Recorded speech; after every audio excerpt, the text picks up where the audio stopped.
You didn't know people still wrote them until recently?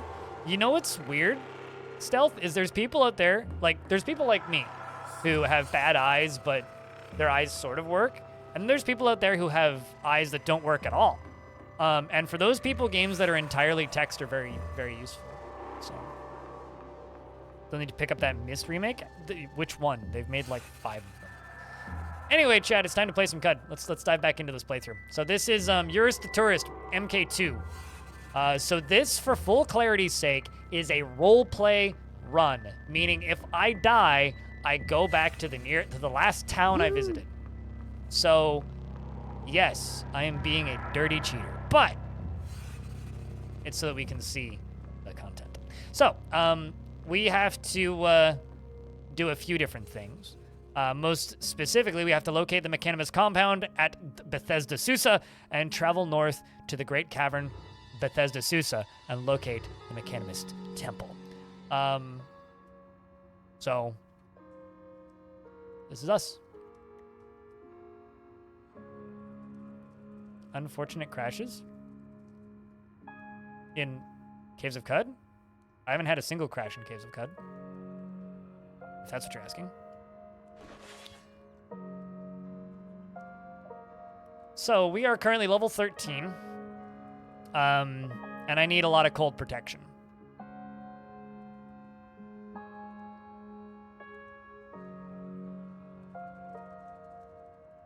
That's what I need. What game are you talking about? Why don't you give me more information and add on to that statement instead of just throwing some emotes into my chat? What are you talking about? Do you care to assist, or are you just gonna, ask a question, give me a non-answer, and then refuse to respond? I assume it's the latter. So, I'm going to, warm up. Probably also level up a few more times before we really go about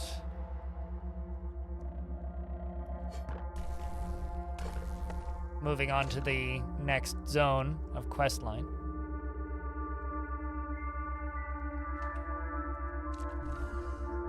Oh. Cool. I can't speak.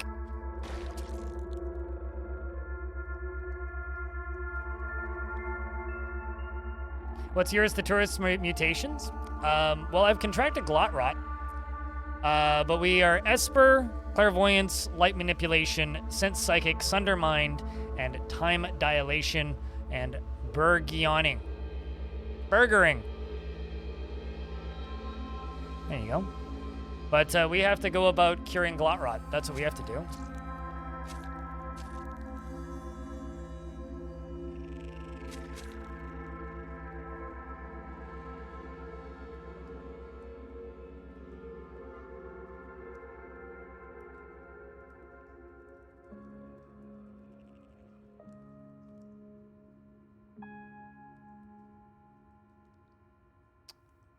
Okay.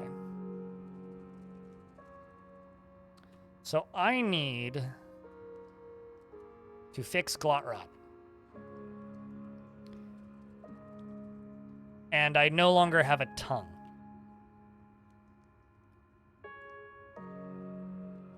Calchu 13 Ducks Crypt Jams L5 Vibin. Suited Giraffe, thank you very much for the 12th month. Welcome back. So what I'm going to do is we're going to go find a book about diseases. Because I have glot rot, which means my tongue melted out. I have to go find a book on diseases. Fortunately, I know where to go to get that.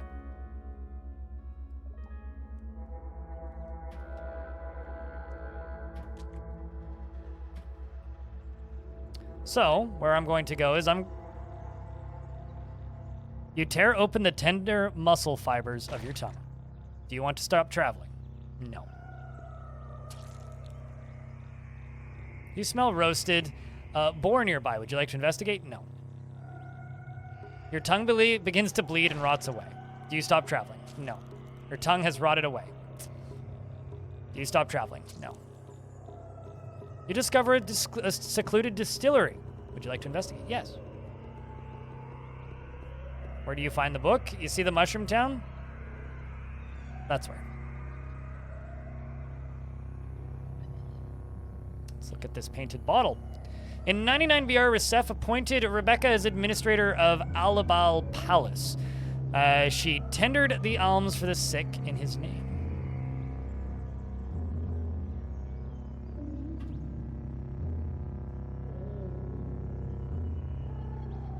I'm gonna have to grow my tongue back.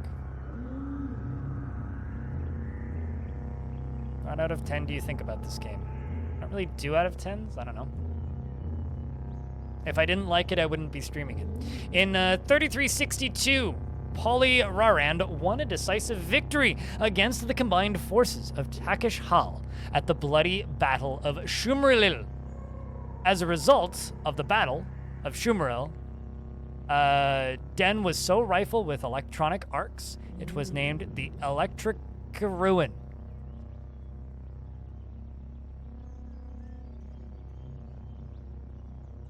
Distillery, but the player can't check booze? I mean, who's to say I can't? This is also a really good thing to find.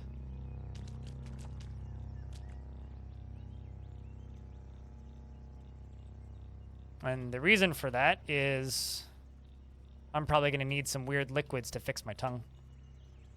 Although I actually don't think I can talk to the person I need to buy the thing from, so I may need to burn a, I may need to use up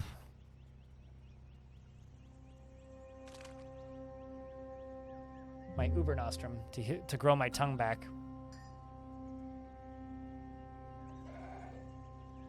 Well, first I have to deal with the disease that caused my tongue to fall out in the first place. So there's that.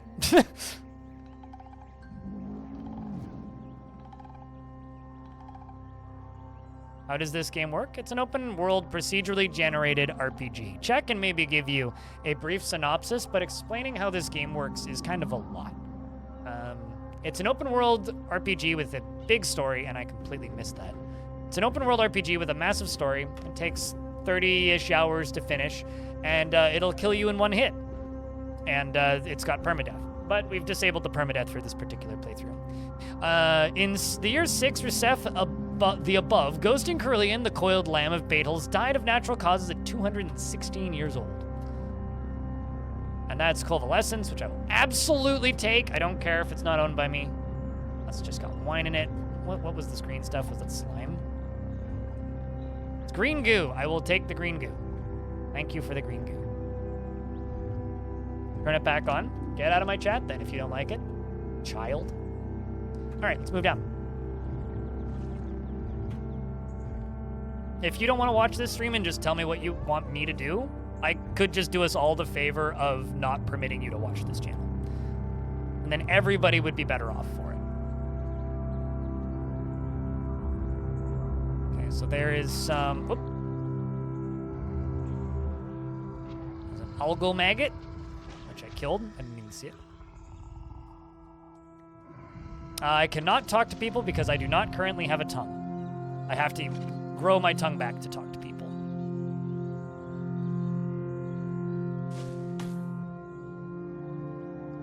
Like, here's the thing. To the soda or whatever, or toothed soda, you need to realize that if you're here purely to tell me what to do, I don't care who you are. I don't want to hear it. If you want to be told what to do, go stream on your own channel and tell yourself what to do. If you're here to tell me what to do, you can just go away. Because nobody's going to get benefited by you doing that.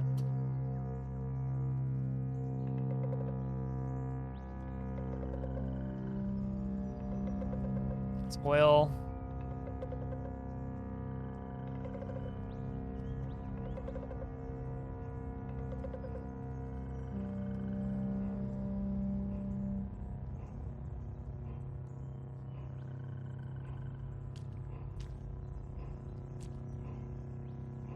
Why is everybody suddenly asking about Tales of Maj'Eyal?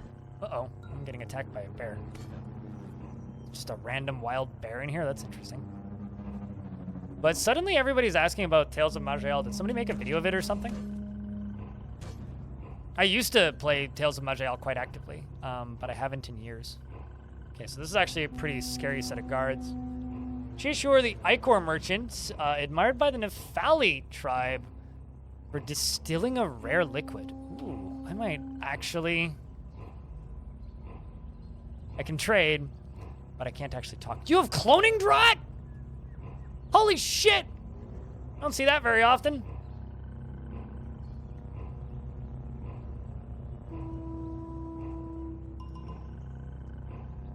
Wow.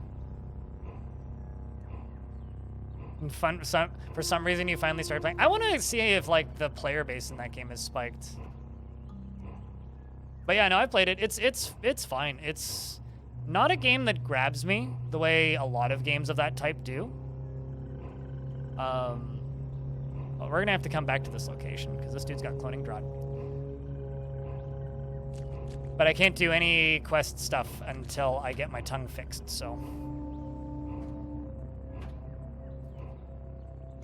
So this is where we need to be. This guy, this mayor, says, "Be apes still, and muse wanderer, and welcome to my village of Kayakuka. Have some mold mushroom cider." It's only $3 right now? I guess so. Anyway, this is the book we need, the Corpus Coelius.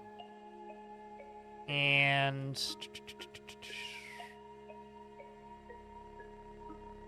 sell you a dormant Waydroid. Sure, why not?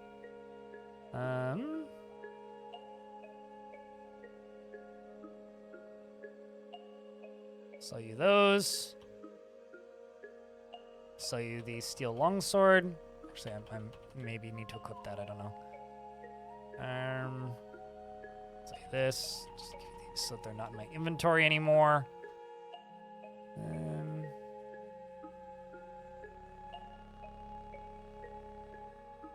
Sell you a bunch of spine fruit jam. Thanks for the book. All right, so fortunately I can still read. This I need to examine, which is a Grit Gate Recoiler, which is low.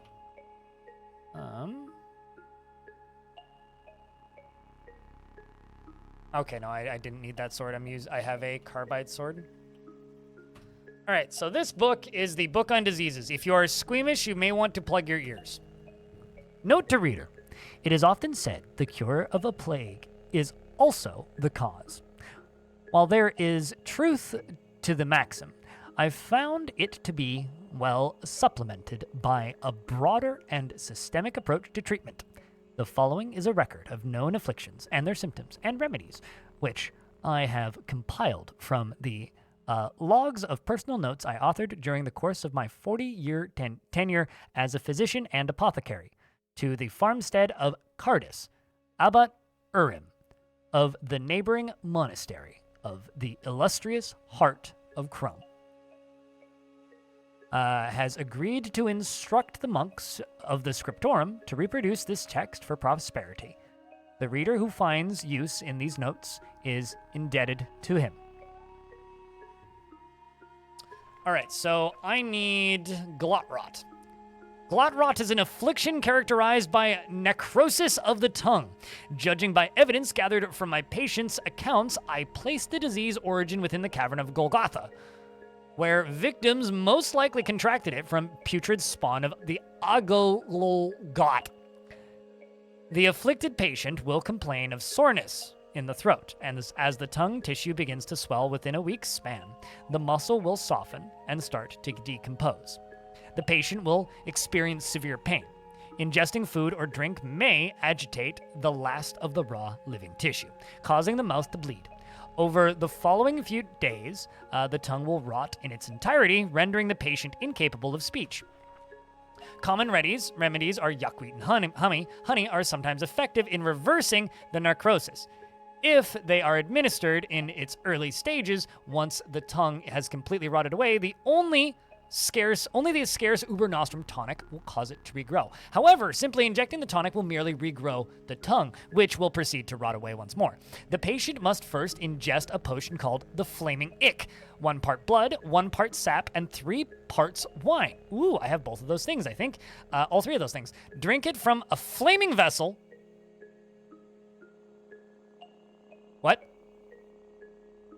I have to set it on fire? Can I even do that?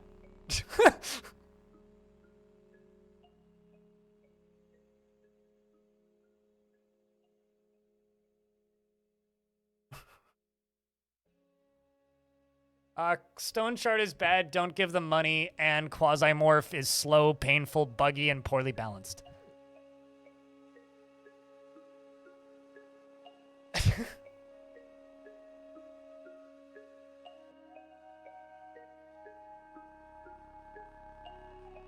I mean, so, for clarity's sake, the cures for these diseases change every run. The single spiciest drink of your life, yeah. Flaming Vessel.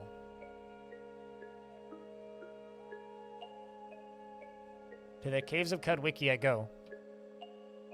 So I know that when the disease started, I could have just ran back to where I was, taken yuckweed and honey, and slept in a medical bed, and tried to cure it that way, which I probably should have done.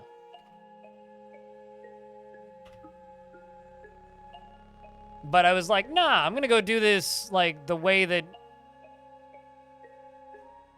like, the actual method of this, but turns out that's difficult. Flaming is a mod that adds extra damage and does not need to penetrate in order to deal damage on hit is struck. Okay.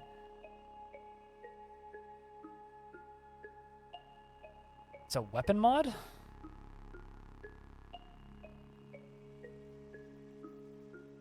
No, it needs to be in a flaming vessel.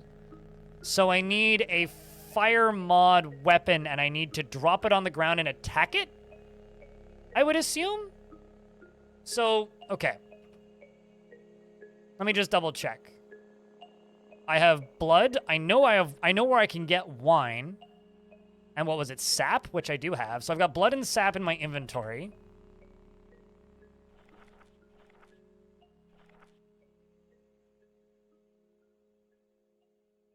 One part blood, 1 part sap, and 3 parts wine. Okay, well...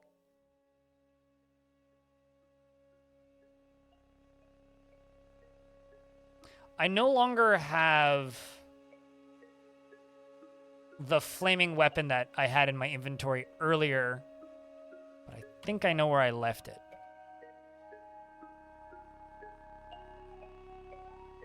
Notice some ruins nearby, might as well. My tongue's already rotted out, so... Although if I die because...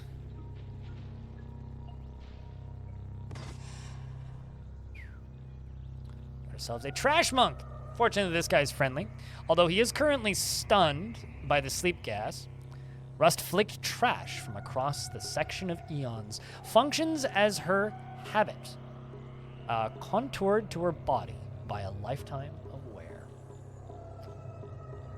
Right, well, who just set off that sleep grenade? Ah. Oh, robot. Meow. Meow. Shooting lasers at him from a distance. Got him. I've got eyeball lasers. Take the iron mace. What is this for? Doesn't have a description. Got ourselves a weird artifact, which is an electrified iron mace. Well, I need a flaming iron mace. So I guess I put all of that stuff into either probably not a vial, probably a water skin, and then I would put it on the ground and then attack it, and then drink it out of the flaming water skin on the ground. Would be what I would need to do.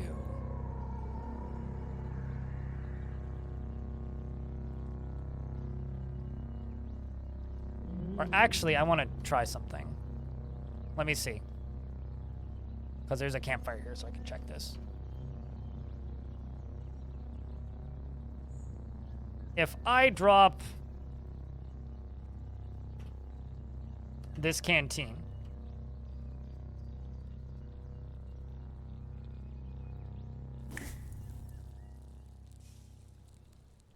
no, okay, so canteen doesn't catch fire.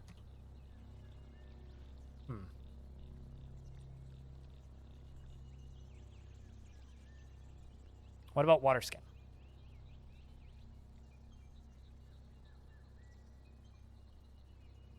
This one's got oil in it. Maybe don't do that one.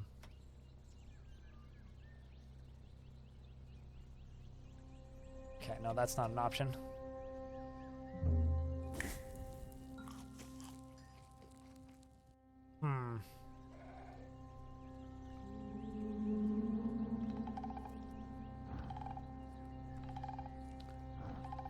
Albino monkey braid. Long twisted braid of shock white ape hair. Interesting. Weird spot. I discover a village. Would I like to investigate? Certainly. You sense the animus of a vast mind. Someone is near.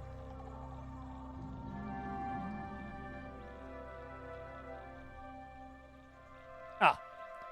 This guy up here wants to kill me. I don't even know what that is. Okay, hold on. So first off, let's just see what's up. So there's a tongue tyrant who's neutral to me.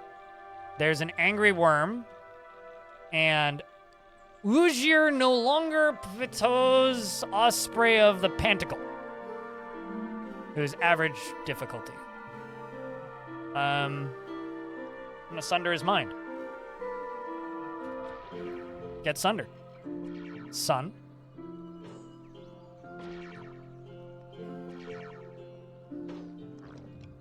And my nose starts bleeding. And then shoot lasers at him, and he kills. At the moment of victory, your swelling ego curves the psychic ether and causes the psyche of Ujirir no longer's Patola Osprey the Pinnacle to collide with your own. As the weaker of the two, its binding energy exceeded and explodes. Would you like to encode its psionic bits onto the holographic boundary of your own psyche?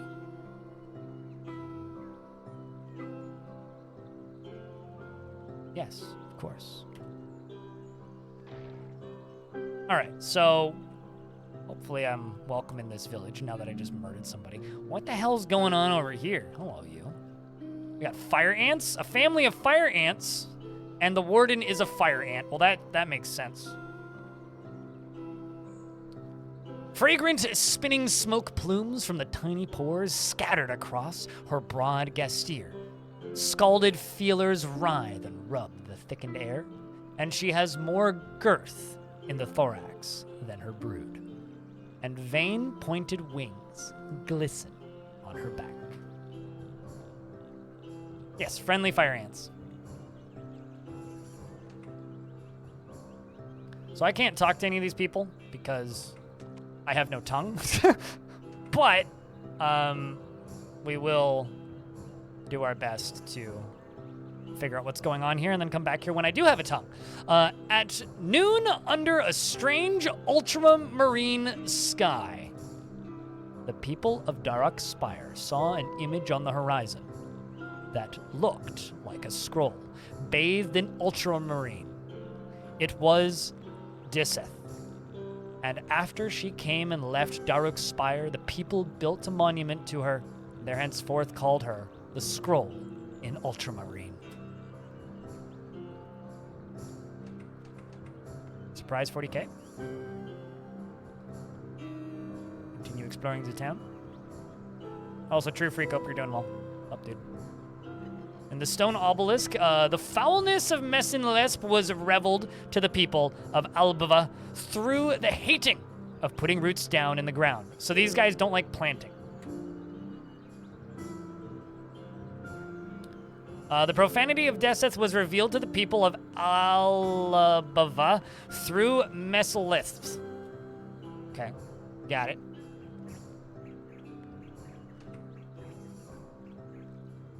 I want to know what's in that golden chest. I'm going to find out what's in that golden chest, and then I will run away with it.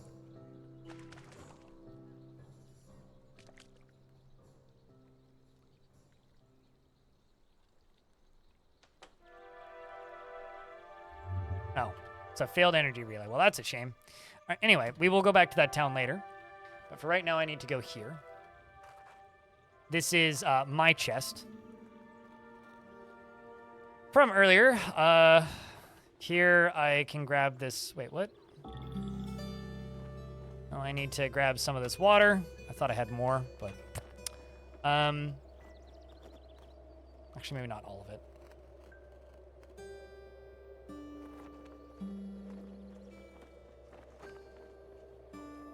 Turns out water is heavy.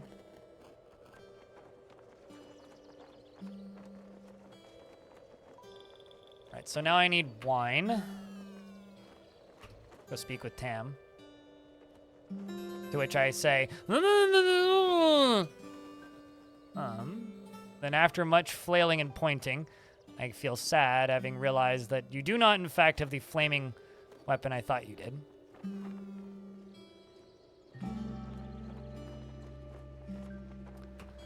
You know, it's funny, we were talking earlier about the ability in this game, Torch. Because Torch lets you just set things on fire. This would be really useful right now. Anyway, we're going all the way up to here. Right, there's a honey weep on this map, not a wine weep. I need the wine cellar. There's gotta be a wine cellar.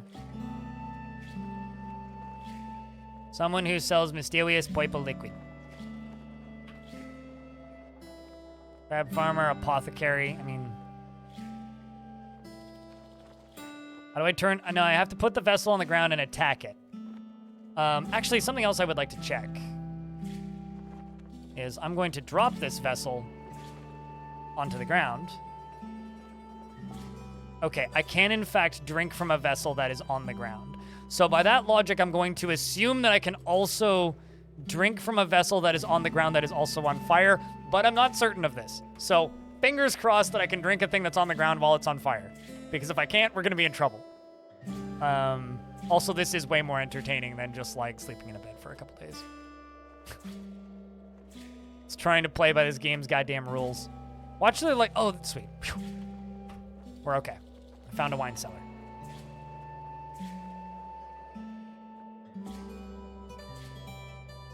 God, why is your wine so goddamn expensive?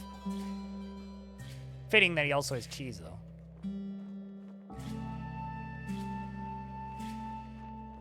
Can you set things on fire with a torch?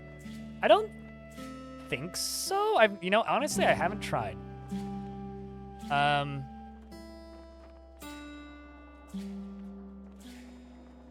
Do not have enough fresh water for the tree. Oh, duh. Here. Buy a bunch of my jam.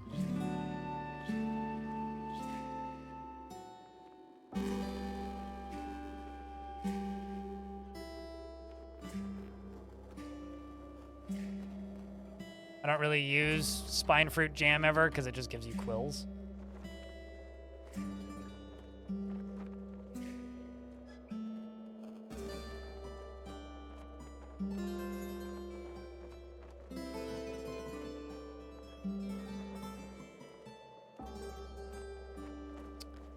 Okay. So now that I've done that, I now have 8 drams of wine, honey, and sap. Okay, so those are the things that I need. As well, sorry, blood, sap, and wine. So I'm gonna try something. I'm gonna go, well, actually, let's just sit here. And what I'm going to do is I'm going to drop, I don't know, this leather apron on the ground. I'm going to remove that. And I'm going to remove my shield.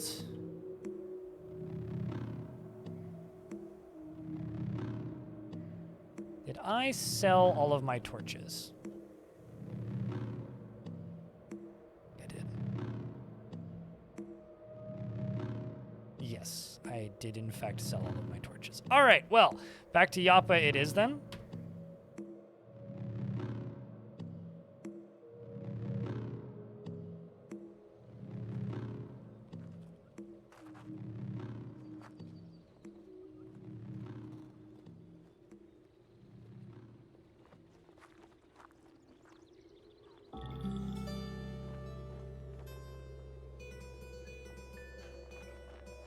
I pony up 10 drams, and then I go over here and I go grab some extra drams because I kind of need some extra drams.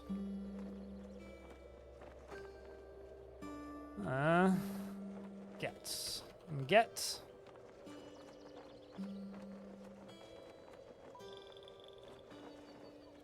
Also going to get my Fix-It spray foam. So now what I'm curious about is if I equip a torch. Doesn't really light things on fire.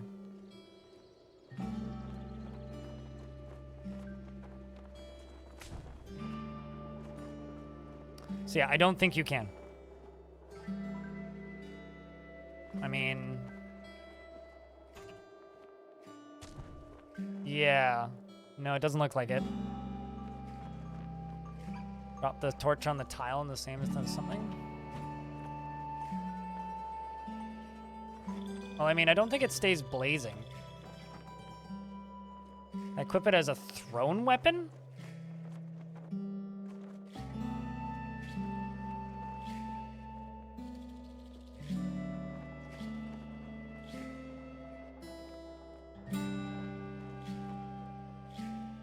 I mean...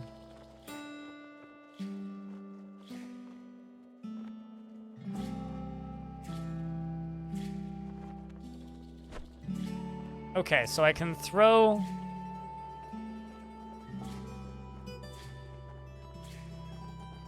I can throw a torch. Okay, well, let's reference the corpus once again.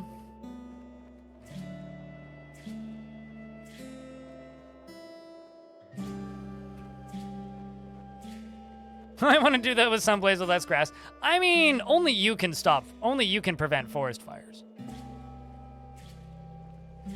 Now, the part that I'm forgetting right now is, do I need to take the...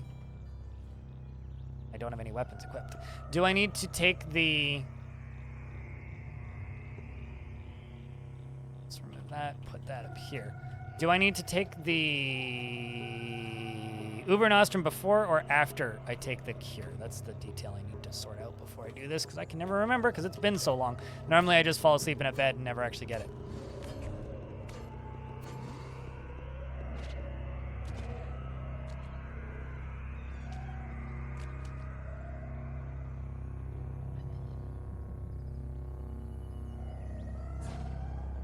Yeah, I tend to just never keep torches around because I have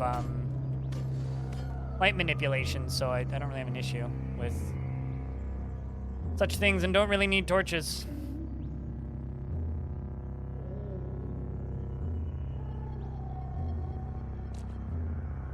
Except for, I guess, very specific situations like this.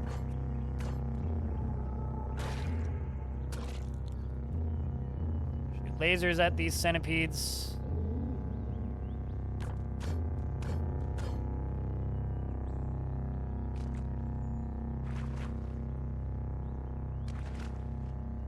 So much asphalt. Speaking of places that it would be bad to throw a burning torch, somewhere with liquid asphalt literally everywhere would be pretty bad. Okay.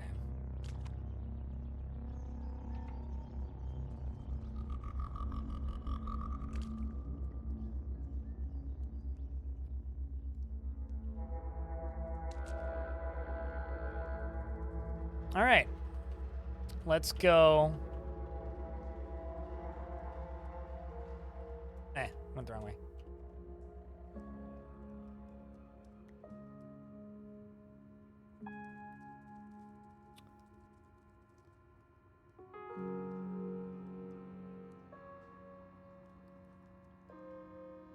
No, my laser eyes are too effective, like chat said. They just disintegrate things upon contact. So when I shoot stuff with my laser eyes, they just vanish.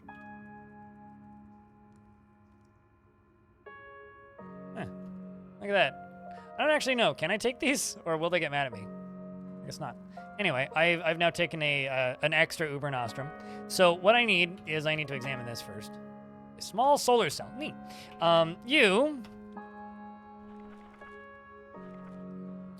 However, simply injecting the tonic will merely regrow the tongue, which will proceed to rot away once more. The patient must first ingest a potion called the Flaming Ick. 1 part blood, 1 part sap, 3 parts wine, and drank from a flaming vessel. Okay, so 1 part blood.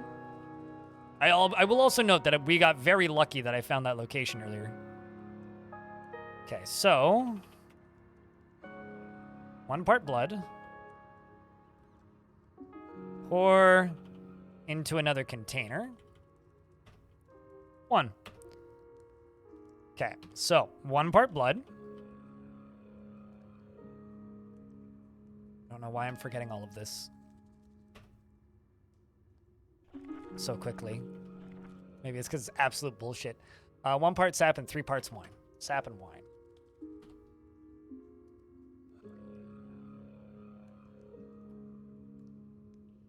Try attacking with a lit torch more often, not just once. Oh, I attacked way more than once, but okay. I'll just throw stuff at it until it gets into it. Pour. Yes. Into another container.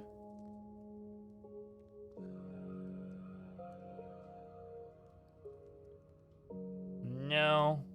1. Okay, so I've got bloody sap and then 3 parts wine. Pour into another container. No. 3 parts wine. So I now have bloody sugary wine. Yummy.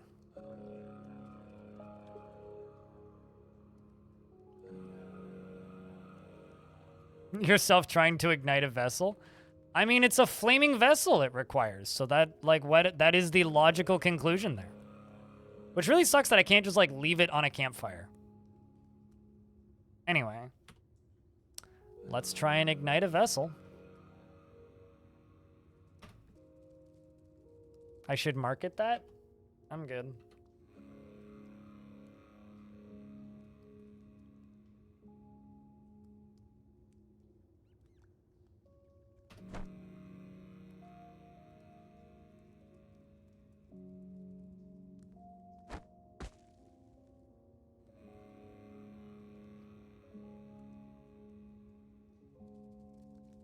Well, it's not burning.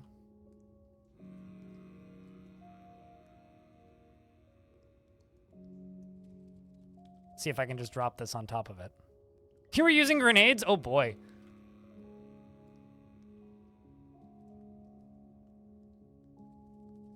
Grr. Ah! Drink. It tastes even worse than you had imagined. Like a dead turtle boiled in phlegm. It was a metallic taste. It's sweet to the taste. You flush with warming draught. You are now quenched. White fire?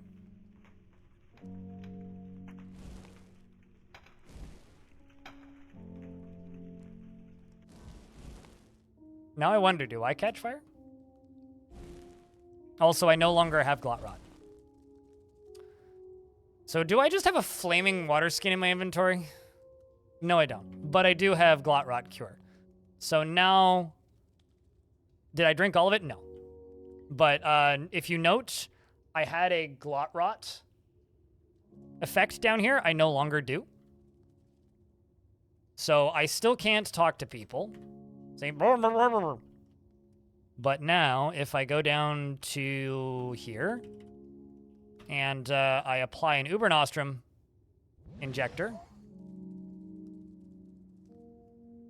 Still can't speak. I'm just going to go sleep. Oh. You are cured of Glot Rot and your tongue regenerates. Or regrows. Can I get a round of applause? We done did it. We contracted and cured Glot Rot.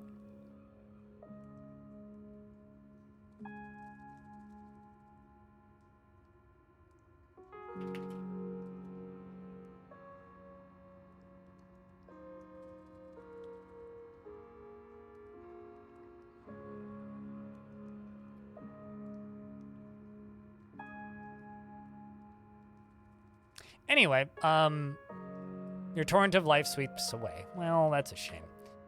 So now that we've done that, we can get back to everything else. And I can probably...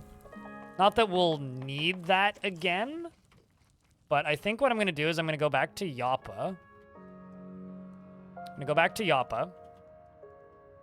And I'm going to... Well, first let's explore this zone.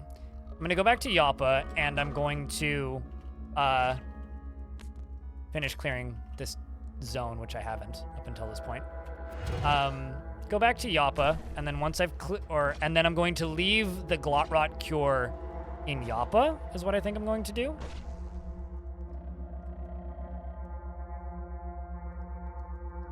I'm not trying to wait. Oh, I see my hand was in the wrong spot.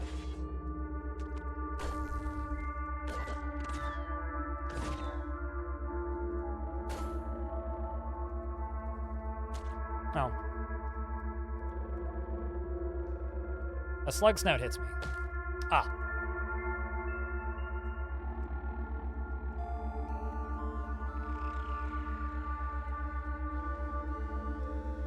Hate slug snouts. And now that I've moved slightly out of the way, I'm going to throw a bunch of plants down there. Here, Piggy, have angry plants. Ooh, that almost killed me. Let's see if I randomly die.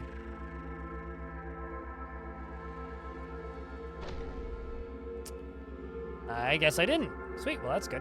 Let's just keep exploring this zone right here. Is there a chest you can use without getting attacked for stealing? Any chest that isn't owned. Basically, any chest that you find in a ruin, you can use. Something just teleported in.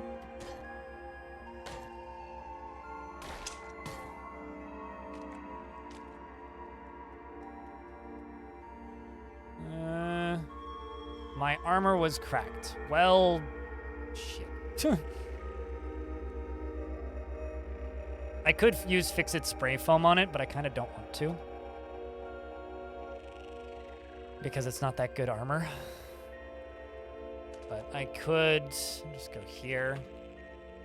Go speak with Maffeo. I think that they can repair this.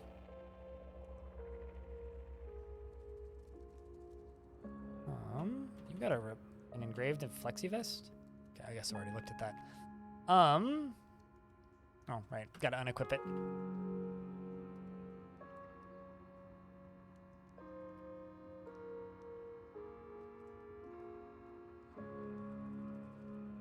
You don't use your laser. Because using my laser lowers my line of sight. So you don't want to use your laser for everything, and I also only have 5 charges on it.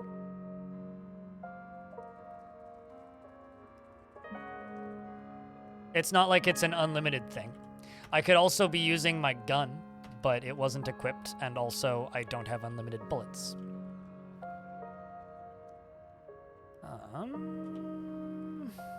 There it is. There's my carbine.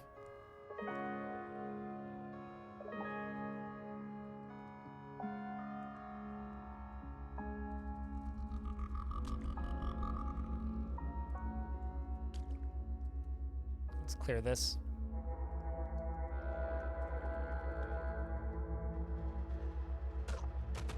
Let's use the gun.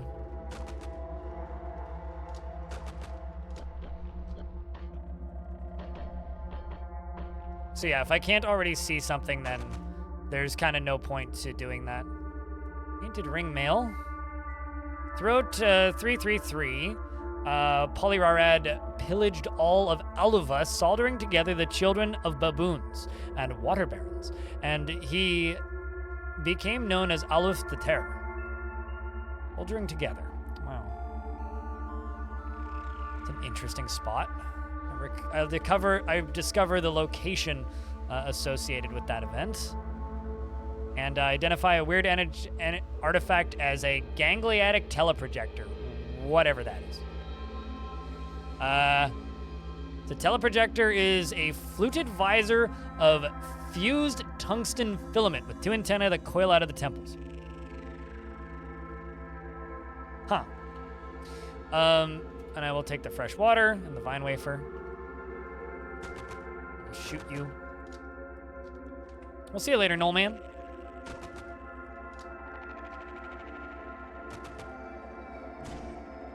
This is a slug snout, the thing that almost killed me.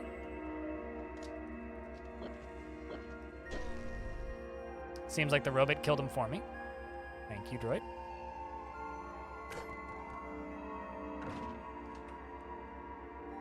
I'll just start shooting again. Let the robot do some work. Livid Creeper. Friendly and tough. Their ranged stems are bruised and discolored, where many of rejection have swelled and sapped their fruiting spurs. They slink across the vertical plane, greasing their canes in lubricant, and then dissolving them with a frying hiss. The plant gives no indication of understanding, but I can try to trade with it. Do you think it would appreciate a donation of bullets? It does. Does it want bullets in return? Awesome. I could store my items in plants. I open up the red doors with my security card because I have a security card. Not that it really does anything. A bandage, a chrome revolver, a canteen, a bunch of random crap. There's a lot of huh in this game. That's a feeling that you will have time and time again if you play a lot of CUD. Ow. There's a murder pig that's trying to kill me. Go get him, Robit. I think that might be a multi-dimensional plane. Okay, let's move up. You find them just around. If there's specific locations to find them, I'm not sure. I just find them sometimes and then keep them in my inventory when I find them. They're just color-coded to the doors, so red doors take red cards, blue doors take blue cards, etc. What did I just pick up? Upper nugget. Do I have... Actually, hold on. What level am I? Got 301 attribute points to spend. I'm going to go all the way down to the tinkering tree, unless I've already started it. And I'm going to grab disassemble, scavenger, repair, so I can now do some basic crafting. And what I'm going to do is I'm going to go to my inventory. I'm going to scroll all the way down. And you're going to notice that items now have, you see this, it says CC1, 1, 2, 3. Those are the materials that an item has in it. Also what it requires to make them. And if I go to this, I can disassemble these items in my inventory to lower the amount of weight. So I am breaking down these microchips and burnt capacitors and all that stuff.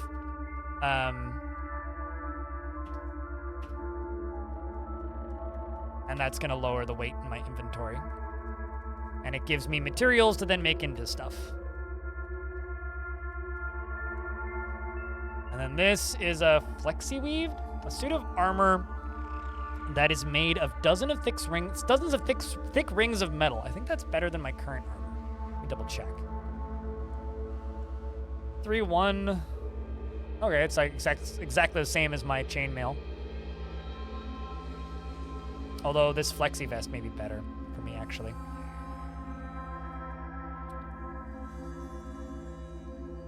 Traders can have them? I would presume so. I don't believe I've ever bought one.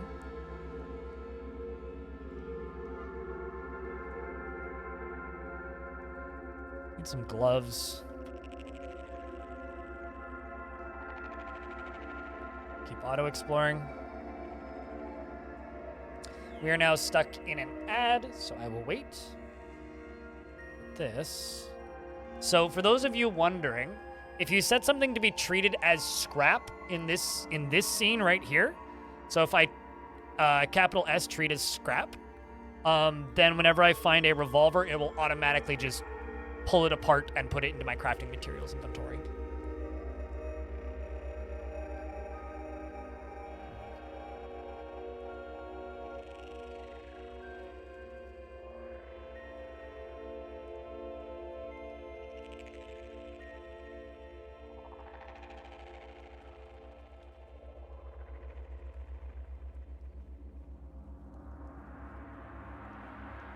More games need that function. Mm-hmm.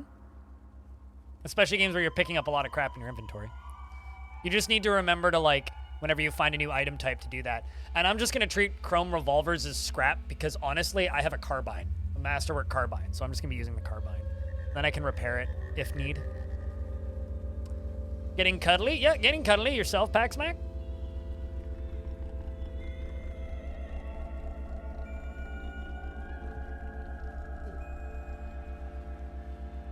We could try a little harder, but frankly. So let's treat these as scrap. We'll disassemble it. I will leave the steel utility knife, though. Might as well also use this as an opportunity to clean my inventory up a little bit.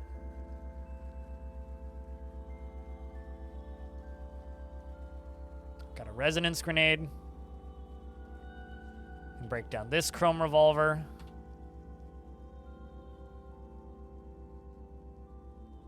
Can also break down this metal folding chair.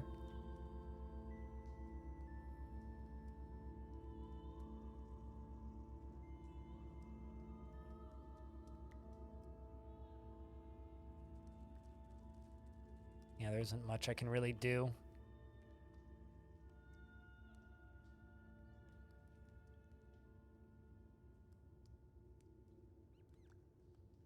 Let's finish exploring.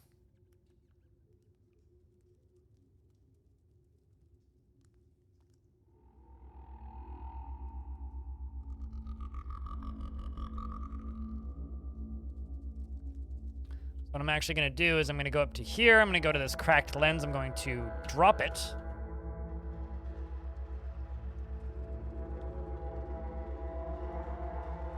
I select it. What? No treat as scrap? God damn it. Fine then. Don't know why it's being picky about that. And we'll clear this zone.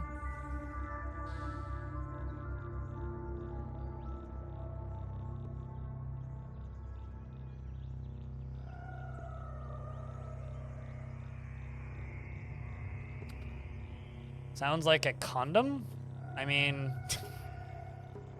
can't say I feel the same way about that, but...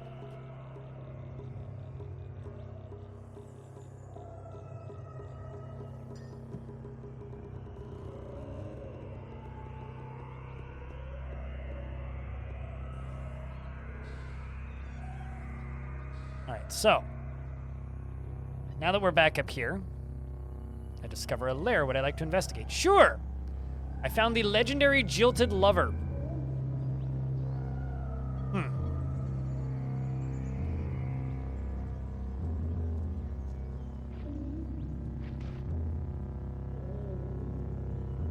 There's a skunk fighting with this plant up here, and it's releasing its burning acid. Spoilers, if you see skunk output, like, green stuff, this isn't real life. You want to run away from that. I shoot the salt hopper right in front of me. There's a bear coming towards me. I shoot the bear. I shoot the bear again with my carbine. Chest right here. It's got a salve injector, which I would really like to know how to make. I'm not going to be able to pick up that ring mail, but I'll take a couple bullets. Shoot. Shoot. Oh, shoutouts to my plants for being bros. Uh-oh. A lot of bullets I just did to... a lot of damage I just did to a lot of stuff. And we level up. And that's about to explode. And it did.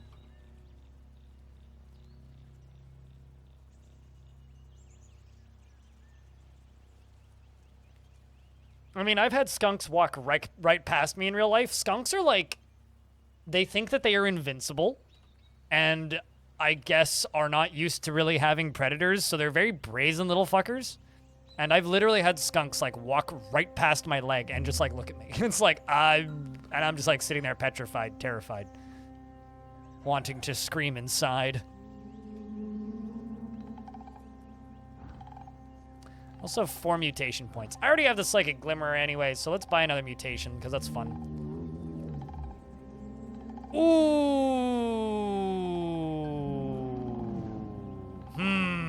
Beguiling is really tempting.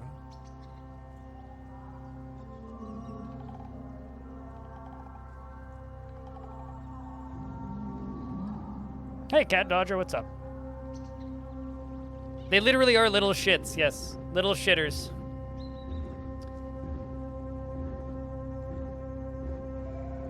Oh boy.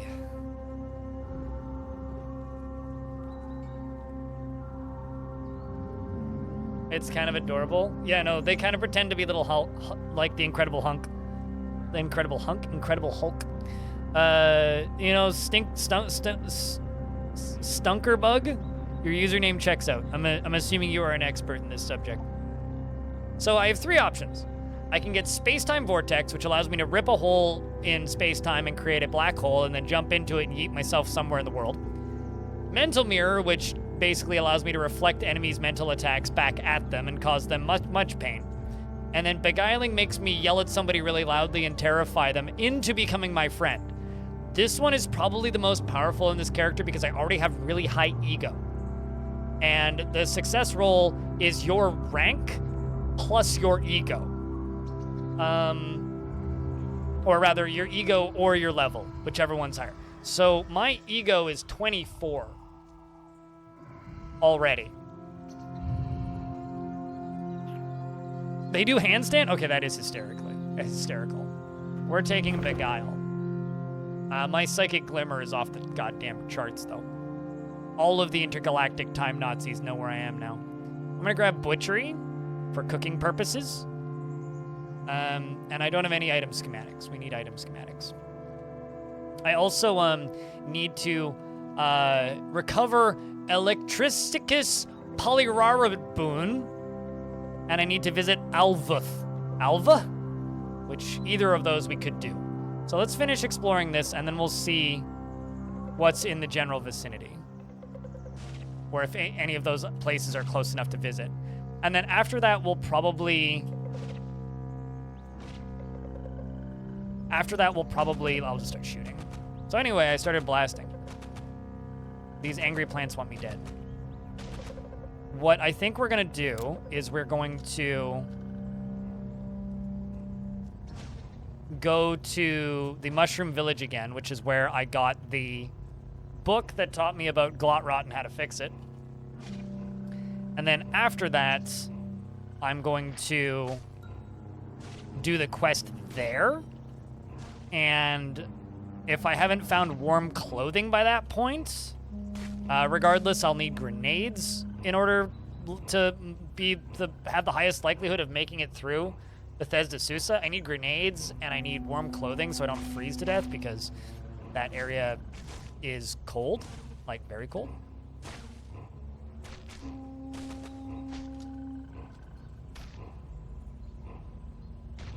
I don't know what's shooting at me because I can't see. It's too dark.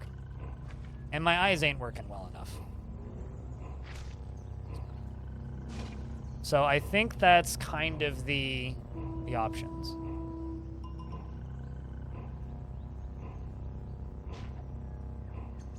If this is a Penn and Teller reference, I'll be honest, I haven't seen any Penn and Teller stuff, period.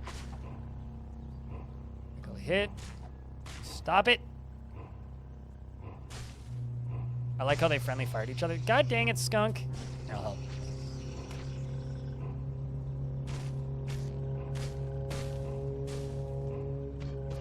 Those things do also drop sap, so if you're ever trying to get sap, go through those people. Oh my god, hey.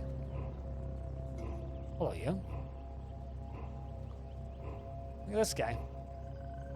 The salt-encrusted gear white of Bethesda.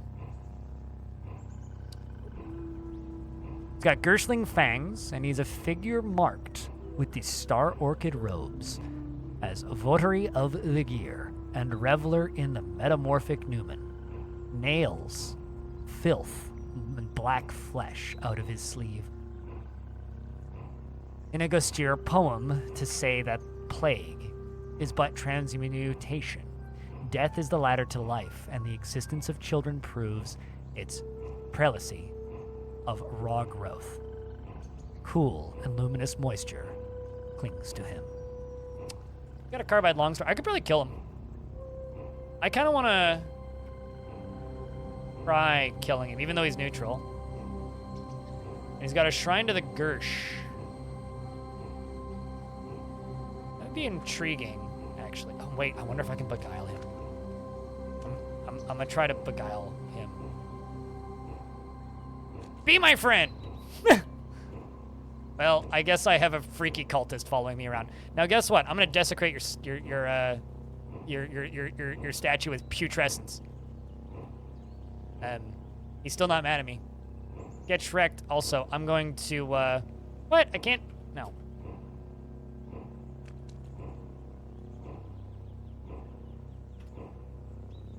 I'm going to chat with you, and I'm going to trade with you. You don't, oh, I want you to give me your items. Dang it.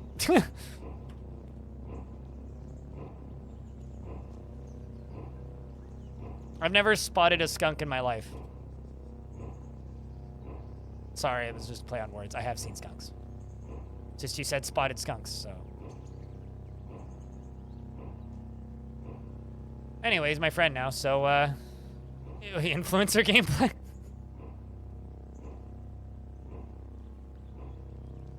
I'm pretty sure that those should work on you, shouldn't they, G-Fin, or am I crazy? Is there a campfire here? Yes, there is.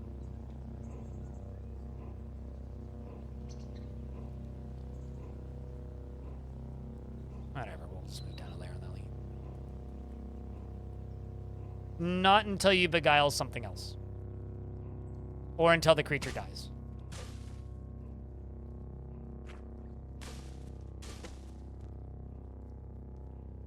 There's brackish water everywhere.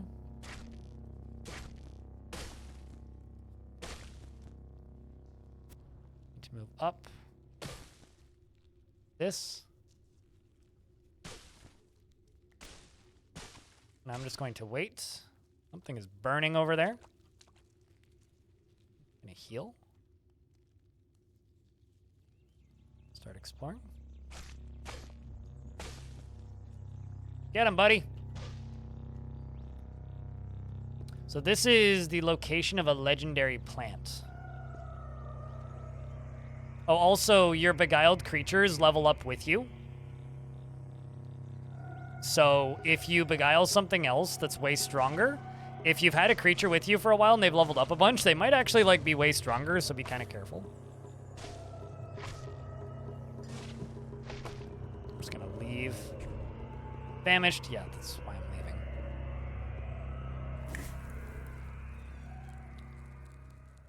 leaving. Let's just cook with canned have it all, goat jerky, and pickles. Oh, never mind. Not pickles. 10% to natural healing rate for the rest of the day. Excellent.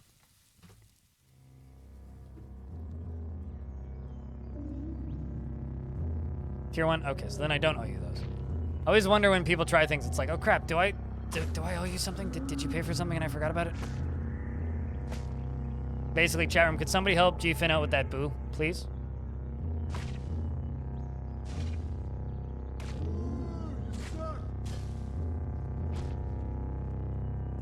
Gearwhite of Bethesda is dehydrated and will be unable to heal naturally if he until he gets water to drink.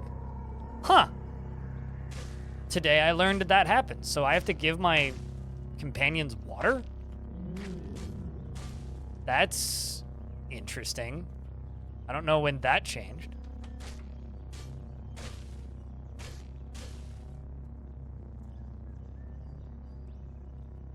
All right. Fine, I will give you 23 drams of money. I mean, water. Also, while you're at it, you weirdo,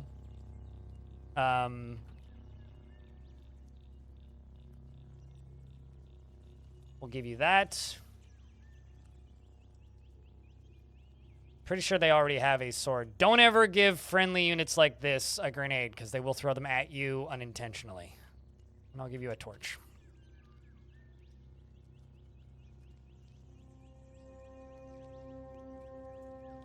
Okay, so he's not dying anymore. Hey, Armor, what's up? Shoot my gun.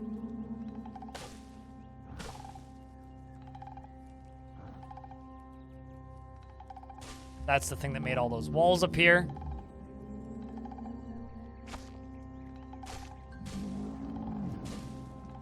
Just gonna wait until healed.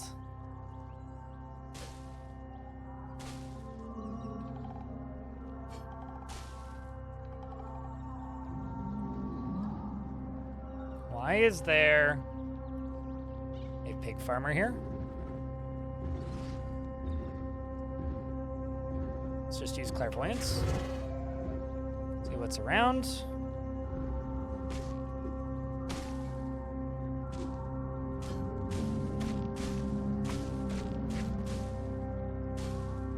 Clear out all the plants. Well, don't die on me, buddy. Find a burnt capacitor.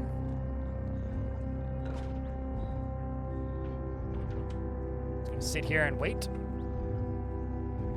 Very unfriendly weeds. Yeah, and they're shooting basically bullets at me.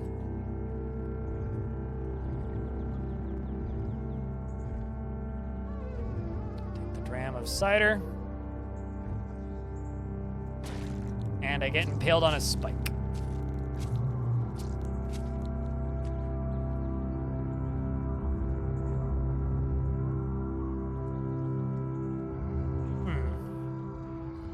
There doesn't seem to be anywhere else to explore, but there has to be. I may need to fix that pickaxe and, like, dig through some walls.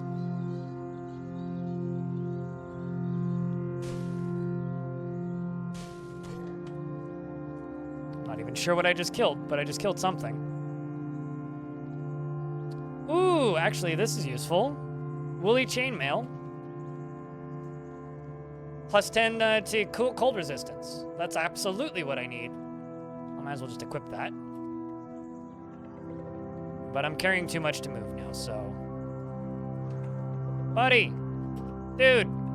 Duder! You, right here. Please take all this bloody heavy-ass armor. Please. Thank you. Okay, I will get that off of you if you don't die. Otherwise, then I lose it.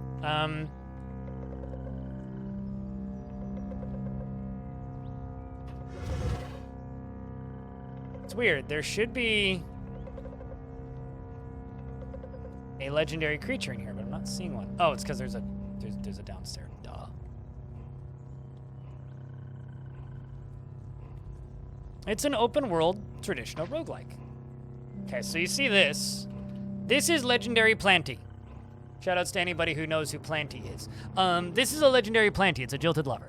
Vederacious carry mottled with thorns and reach for the warmth of a body. They hug the air in desperation. So there's Angry Plant over here, who's not so scary, and then Angry Plant here, who is loved by vines and hated by pariahs and the Merchants Guild.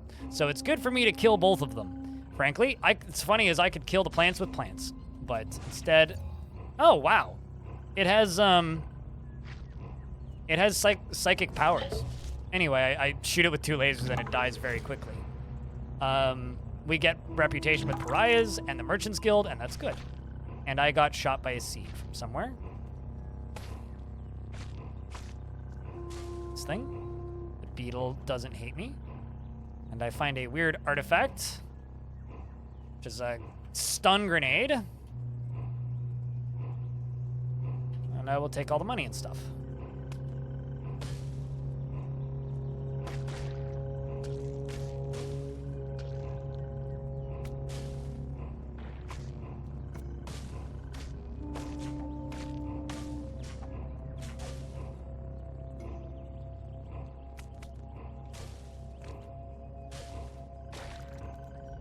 Ow. I got impaled. I'm gonna shoot this giant amoeba and then wander up here until I stop bleeding. Rest until healed. Shrine to Desuth. Scroll in ultramarine. At noon under a strange and ultramarine sky. Okay, I've already seen this one. Same statue as the one up top. But actually, you know what we should do before we move on to that other town is before we move on to that other town, I should go to that randomly generated one that we found close to Yappa. Oh, ape fur gloves. I should absolutely take those slimy ape fur gloves because I'm pretty sure these give a cold bonus, right?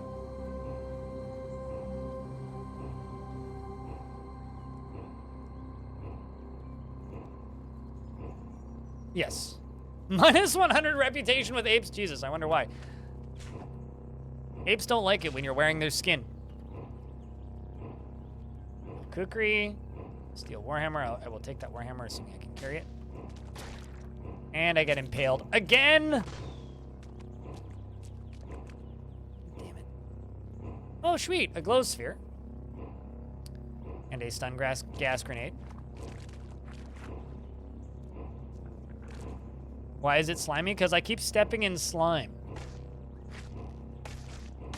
There's a lot of weird liquids in this game, and when you walk through them, it contaminates what's on your person and in your inventory. Imagine having a plant so strong that you had to kill it with a gun.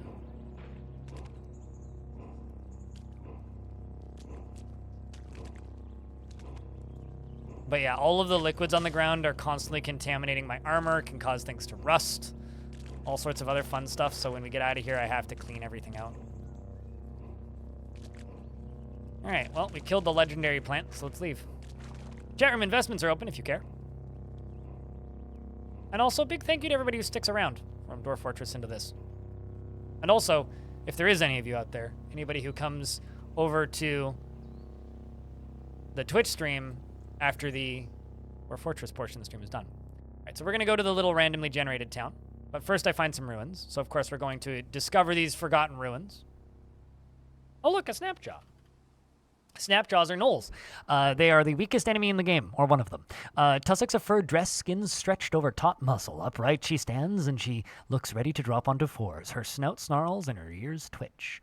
She barks, and her hyena tribesmen answer. This is true, Packet Sardi.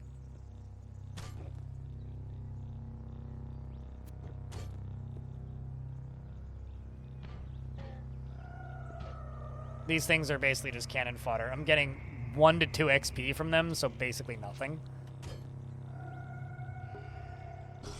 Oh boy. Gonna walk away from the stinky. Okay, that's just a pig, I think. Formula Bacon is right in front of me. Boar. Next to his pig cousins, the Wild Time has shortened his ears, pushed canines through his jaw, and dressed him in a scratch hair coat. He roots the ground for jewels. What is investments?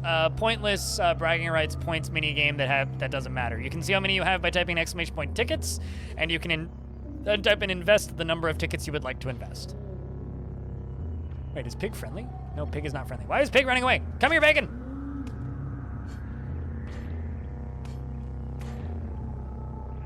Ooh, books! Black I felt. That's, concerning title. Happiness of this knowledge, and of hand pulped and pressed. This is a 56-page book. Are you ready, chat? Editor's note. Today we shove off our frozen haunts and across bleak Arthex and spy for those whom intends to save. I have met my expectations. But if pestilence reveal no honey be enough, did you wish to speak to Tha at the same time, at the same sort of like this? In large quantities, substandacting in the theory of Aitken's observations in February 1981, the fog was so devastated by territorial glass storms, fed by early months of 62. A mysterious figure began murdering the bandit hosts in the solar system is complete. To me, I cannot reward you, as it scuttles beneath the aligned exoskeleton of angled glass. Have the addy chewed the straw of the subject that is knotted and rampant throng of organ that is somehow darker than the cathedral of the stage as many as 4, that's a big number, times per second. I will not be applicable to both. All the honey-thick light that emanates directly from the travel diary of the Kanshan Sand Shell, who generously donated their leather-bound volumes to the Heinrich's propaganda, or proliferation of fear-mongering tall tales, through both are spoken of as entities. Though both are spoken of as entities, you have still helped me to the enumeration of the colossal desert freehold of Naru. I am not going to read all of that, because it's 56 pages of word vomit.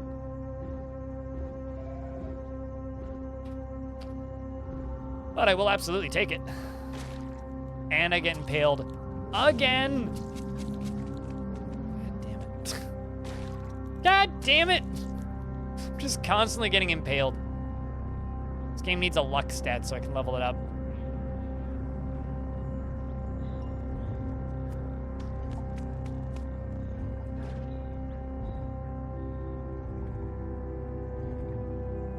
Turn that bacon into fried bacon. Wait, hold on.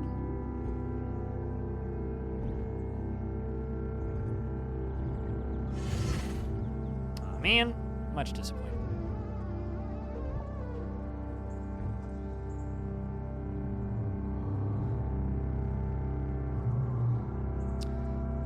I'm gonna treat these rifles as scrap and disassemble that.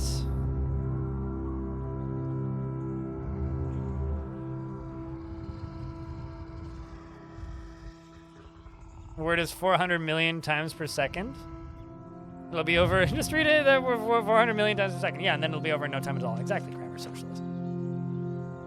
Don't seem to be anywhere left to explore. Well, all right. Back to my village. So this was that village that we discovered when I couldn't talk.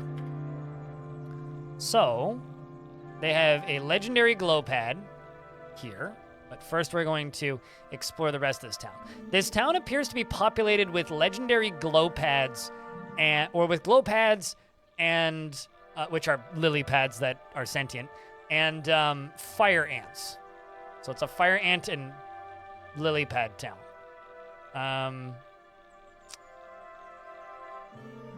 They have a warden. Well, let's go speak with the warden first.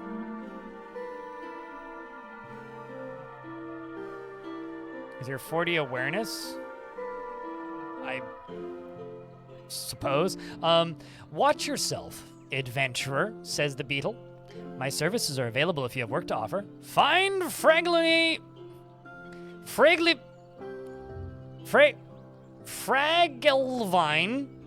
Rutgexilleaf in the west. Got it. And meanwhile, you are, of course, Mesita Pellevistitis.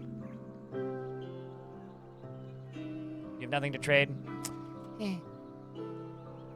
Unfortunately, I can't do a water ritual with you. That's a shame. All right, so Rutgefugleaf. Holy shit, it's a bomb. I didn't clue into that. So these are this is an exploding seed pod. It is the village tinkerer. You know, honestly, adding a random "that's what she said" would probably be a really easy thing to mod into this video game. Just a random "that's what she said" that pops up in the, like, fighting dialogue at random.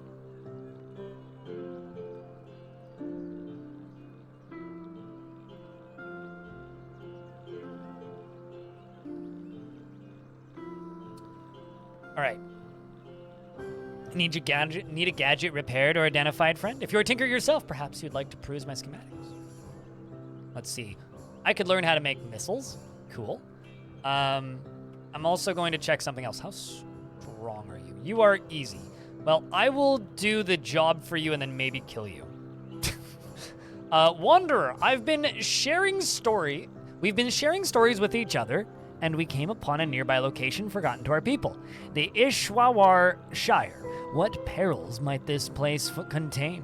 carbon dioxide, ample sunlight, a relic to finding the ideal place for basking in the sun. I'm a plant. You must know, and we must know. If you locate it for us, we will reward your services. What say you?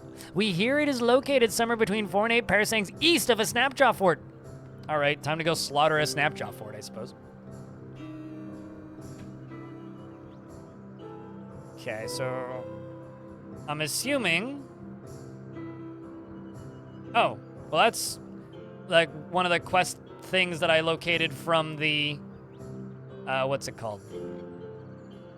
That's one of the quest locations I located from an item that I examined. Question is where this Snapjaw Fort? It's the Honeyweep. That's the thing that I killed. It's a brown whatever. Yep. Forgotten Ruins, yep. Yep.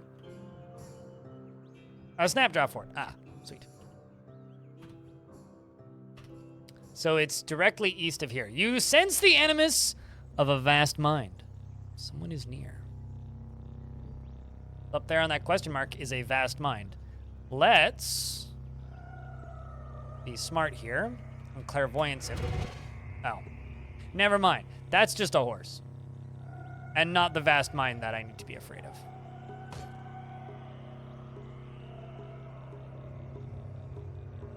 So...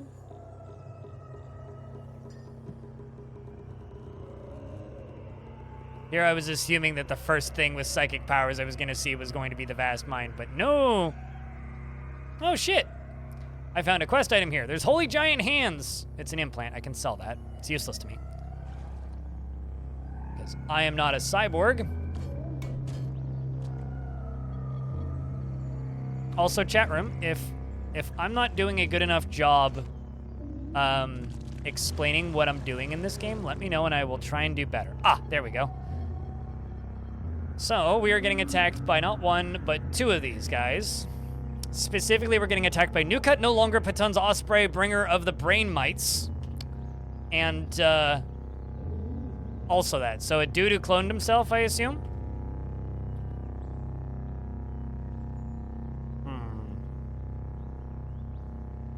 Have cluster of angry plant. That are immediately on fire. That's great. I will then sonder your mind. I can't see shit. Everything is burning. He's fighting it. Fortunately, I have gun.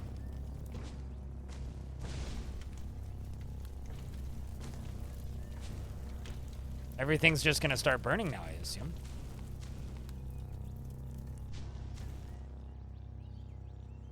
I found a painted club.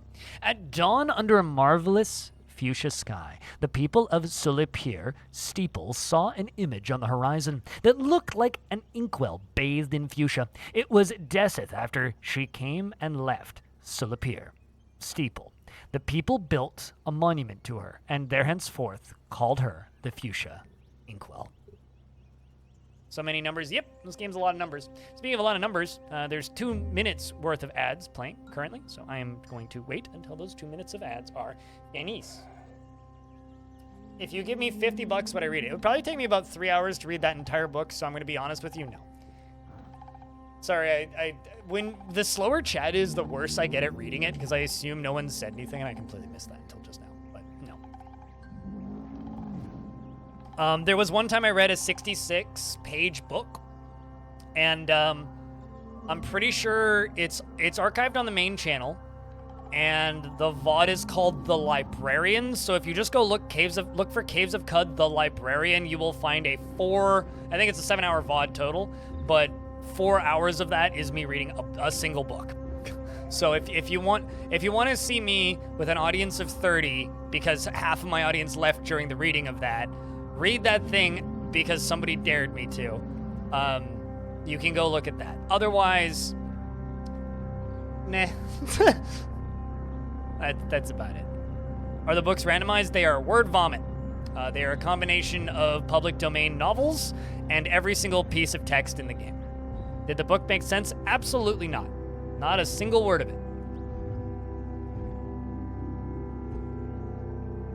It's like the time that I read the entirety of that plane packed artifact I had, and it took me like an hour.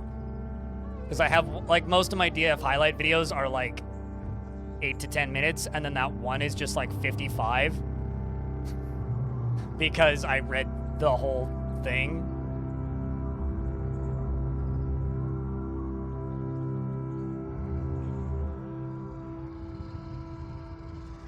Sounds like a torture technique. You know, some people think that something would be funny, and then by the time I've committed to it, I'm like, well, I've committed to this bit. I'm gonna finish it. Okay, I will take the bullets. I will take the small milky tube, which is a blaze injector. And I will take that. Training items. And I'm famished! This is whip up a meal. You gather whatever you can find for your meal. A chameleon horn, a salt hopper wing, and a pinch of dogthorn. And you toss them in a pot and stir. Yeah, like that. Devilish potato. Except the out-of-word story doesn't ever take me that long to read. Okay, so now I need to go 4 to 8 tile, like, squares east. Just clearing this one first. Because I can.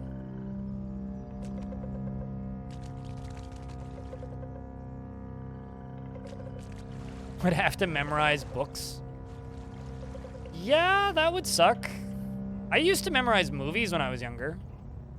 Like, literally, I would memorize movies and then lie in bed at night and, like, recount them in my brain. Masterwork bronze mace, just a corpse.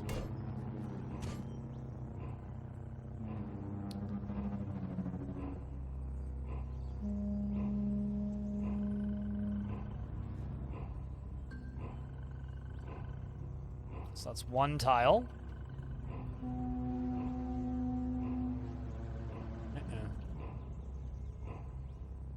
Don't you be mean to me, game.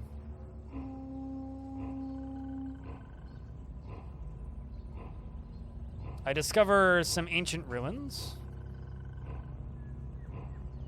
But I can come back here.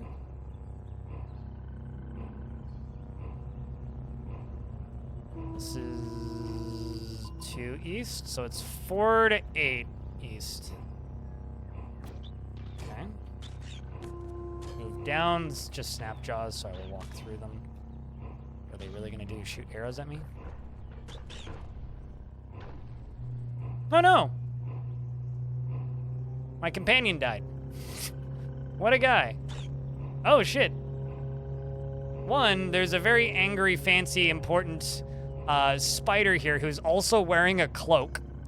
The second thing is there is a poison scorpion here. So before we kill them all with fire, let's look at this. This is Tithaisos Pythiosustistis.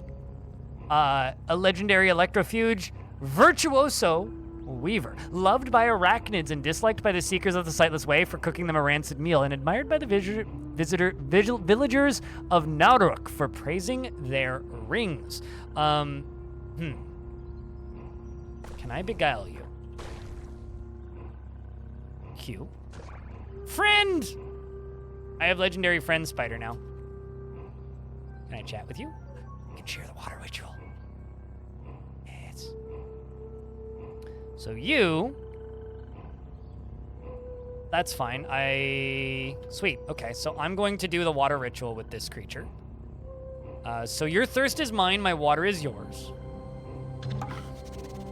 My reputation with arachnids has increased by 100. They still hate me, though. They already hated me. That's fine. They can hate me more. And the villagers of a town I haven't found yet like me more. I'm going to share a secret with them. Sure.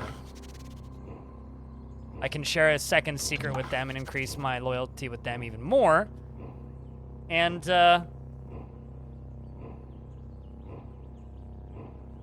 you memorized video games? I too have memorized bits and pieces of video games. And they have a vine weave tunic, a scarlet shawl, and a bronze mace. And they also had a painted thing, something that was painted.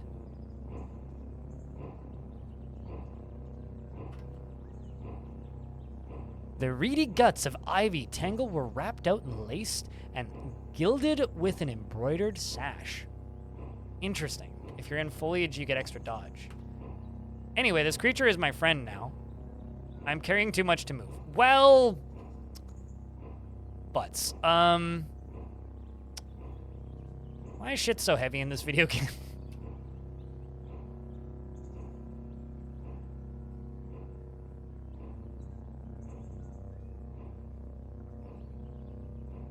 I'm about to start getting attacked by stuff too.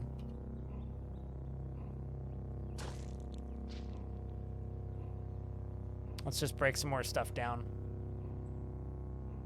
I think I can equip this Scarlet Shawl. What's this do? Oh, that unequips my mechanical wings. I would much rather have the mechanical wings equipped.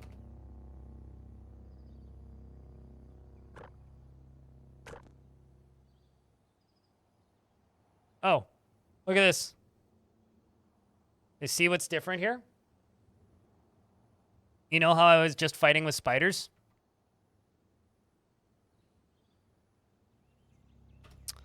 Well, turns out they're all friends now. They're idly weaving. Let's look at this scorpion. Scorpiock. Motes of salt fill the notches of his chitin, which form a record of every other Scorpiock. It's wrestled and garroted. Behind its stinger coils a harmonic virtue. I am now carrying too much again because I picked up a stun rod. I think I can set these to be treated as scrap.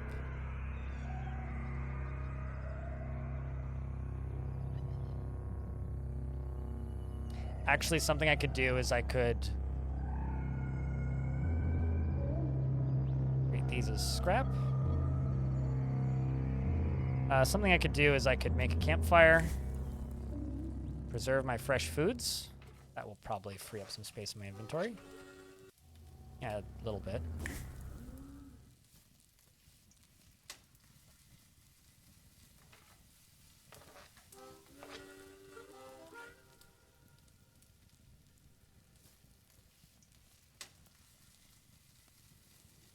No, that's not what I wanted. Wanted to do this. Preserve yuckweeds. And just that.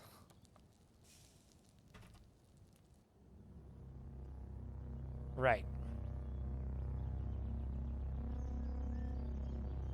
I don't think this spider can carry much.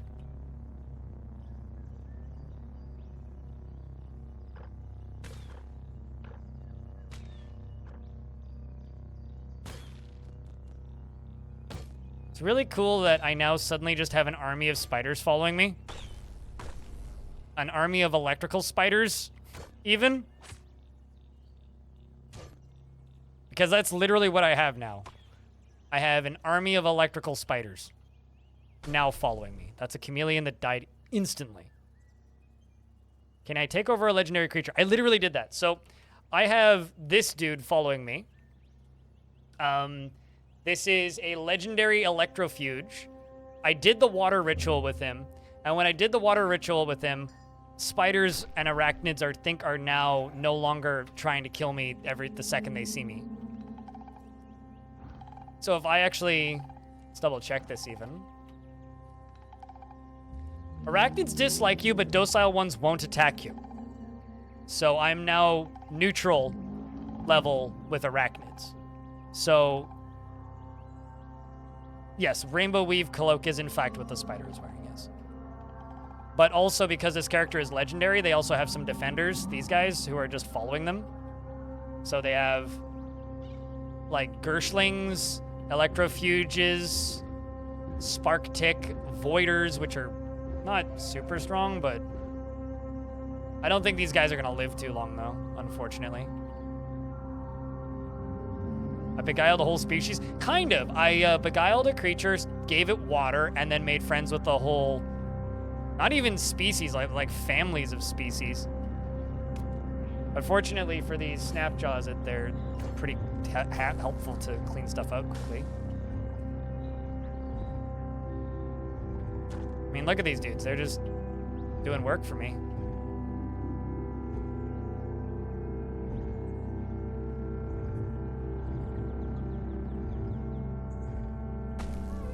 Ow.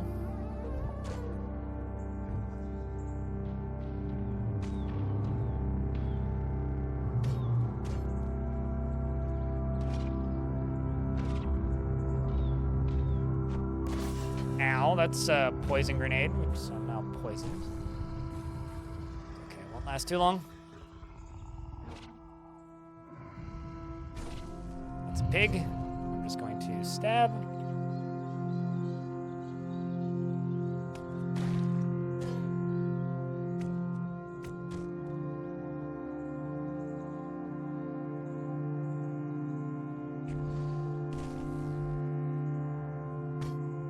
Wait. But yeah, no, that's awesome. The fact that, like, we are now sort of friends with spiders. I mean, if I find other legendary spiders and beguile them and share water with them, we'll slowly gain more. Are you okay, Spider? Spider friend? You're good?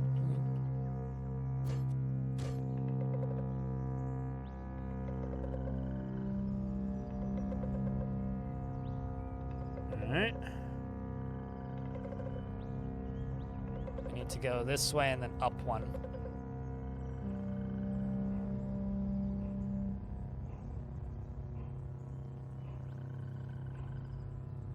Discover a snapjaw fort. That...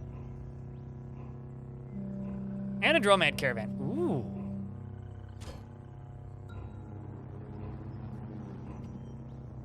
Let's go trade with the dromad. Also, yes, I could possibly beguile it, the dromad. I would like to look at this painted buckler. In the year 2, the gear widened and the second triad of plagues afflicted the land. The legs of kith and kin annaled to iron, and darkness bloomed from the earth. And the Savordum blackened sky. Resef walked below the chrome arches and healed the sick.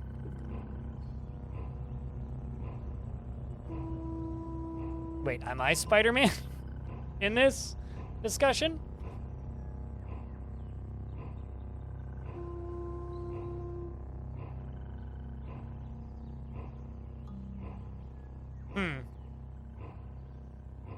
Maybe I should keep that thing. Even though, like, I'm probably not going to use it. I'll save those two. Sell you the Golos sphere. The problem is if I sell them too much stuff, it is not important. The problem is if I sell them too much stuff, I won't be able to move anyway because I will be carrying too much water. So I'm selling them 350 drams worth of crap. I guess I will buy that. Oh, you really don't have much.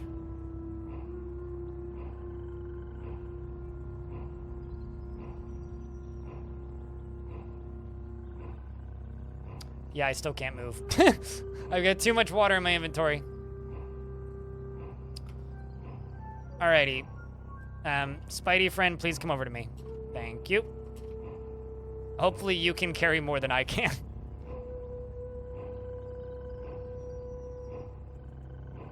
Spider friend, I have to give you a bunch of water so that I can move. As well as a bunch of wine, sap, cider, fucking honey, various glass bottles of things. Now let's see, can the spider move? Yes. Okay, so we are going to fast travel. I find some ruins. God damn it. I was gonna just go back to town to drop my stuff off, but might as well explore the ruins while we're here.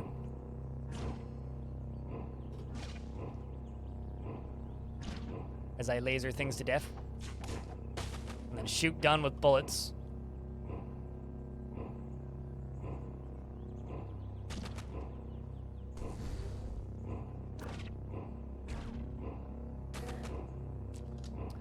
Just point blank the tortoise to death with the carbine seems to be pretty effective. Uh-oh. I was gonna say, I just shot the horse. I was hoping the horse wouldn't hurt me.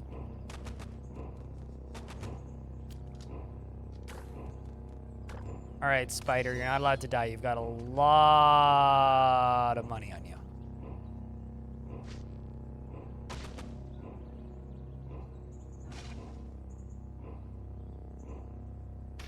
I mean, okay, so I literally have a legendary spider who is loved by all spiders, who also happens to shoot electricity because of the type of spider that it is, that's covered in, like, bottles of water. It's, like, literally probably carrying more than its body weight worth of water. Electrified battle axe. I will just leave that. That is fine. This is Caves of Cut Lightning Runner, so no, technically. Is it anything like adventure mode? Not really. It's a lot more story driven than adventure mode.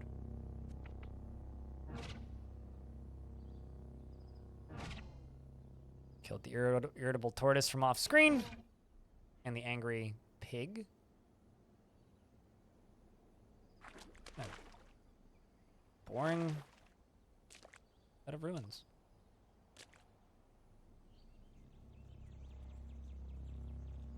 Some trash.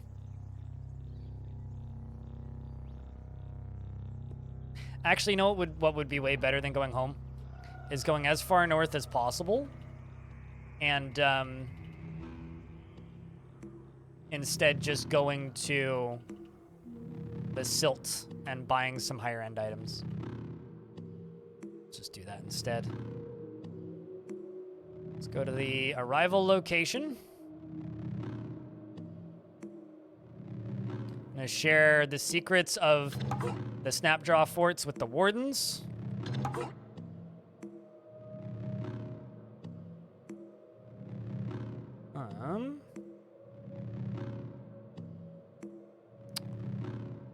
Ooh. I can ask Warden Esther to join me.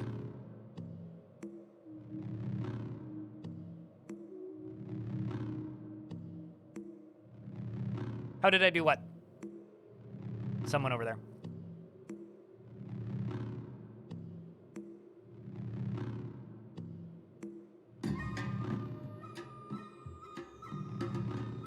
If you're asking how did I get the spider to join me, I beguiled it and then did the water ritual with it. Actually, speaking of, before I risk anything, I don't have any more secrets I can share with them. Damn it. Yeah, I beguiled the spider and then did the water ritual with it, which made all other spiders now neutral. So Warden Esther has a scarlet shawl, weird artifact, full carbide gear. Hated by bears, hated by grazing horses, hated by the Fellowship of Mabazor.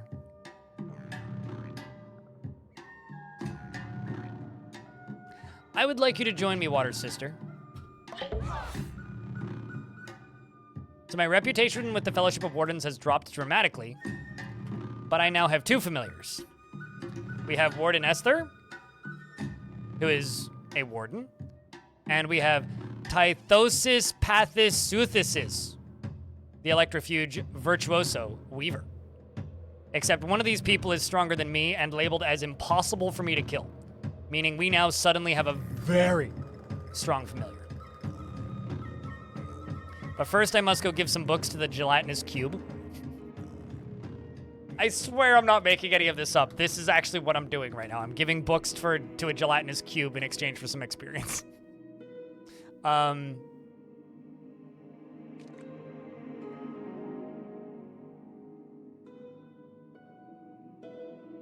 Is there anything I want to throw into here?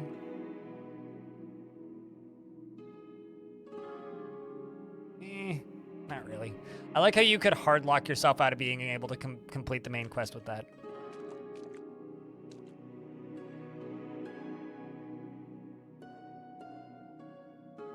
All right, so I'm gonna go to my spider friend. We're gonna trade. I'm gonna take all these liquids back.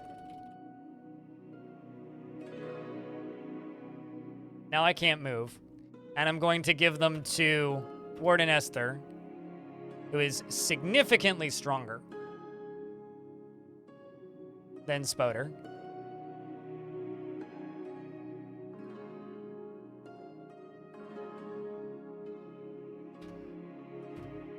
Okay.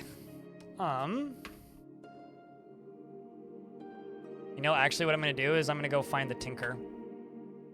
Gunsmith, Viner, Goat Herder. Nipper, Chef, Schematics Drafter. That's what I want.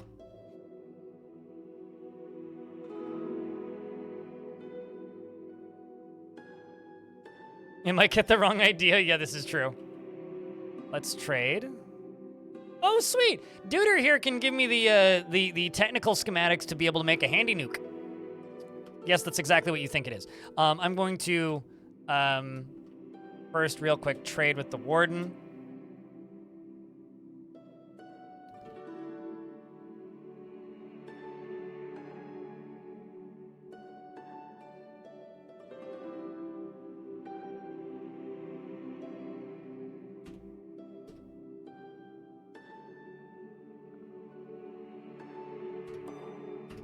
So I have 360 dole hairs.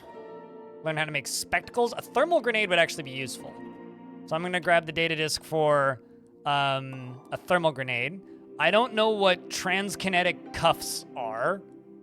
I also don't know what a Ulmer simulator is. Oh, I only need one of these, not two. High energy thermocask. Sounds fancy. I don't actually know how much money worth of stuff I have to sell this guy. So let's find out, shall we?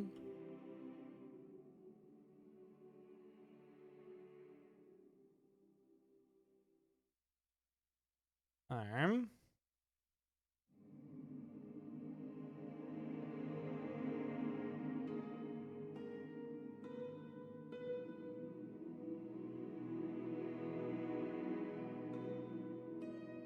I would like to keep the 4 grams of bloody sugary wine.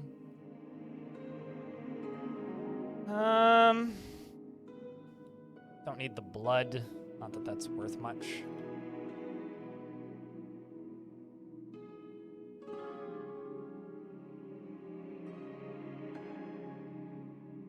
Oh, right. I also have those Gershling fangs, which is an actually kind of pretty decent weapon. 110, 1d6.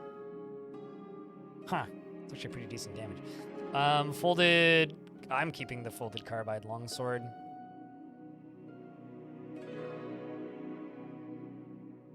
Alright, so I have $606 to spend.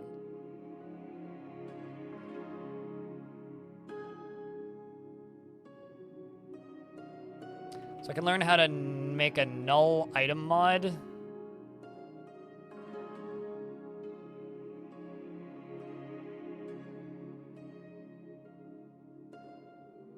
What is this? A skin-tight gloves that occasionally jolt the hands into performing with added strength and dexterity. Huh. All right, well, I'll buy that. There are things that can make your vision get bad. What is this? A dense mesh. Dilted tetraglass tubes convey coolant and antifreeze over the keg's male jumbo compressors and blower motors drone. A low hum and condenser and evaporator coils spin out the shoulders like a grandfather's trees above the insulation shrub. What? In the world does any of that mean?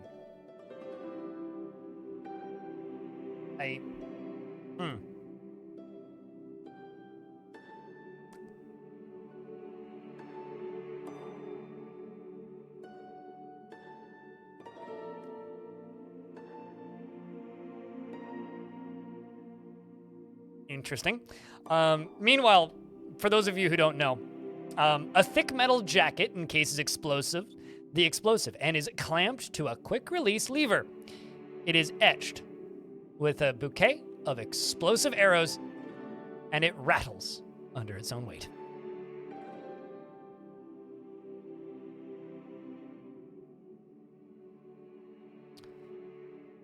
Well, I guess I can throw this in there. I guess I'll learn how to make spectacles. And not buy this?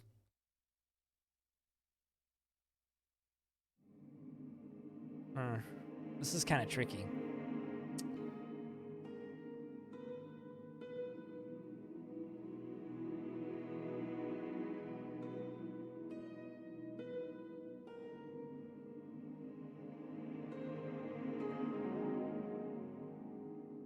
You know what? Actually, I will pony up some money. Let's just do that.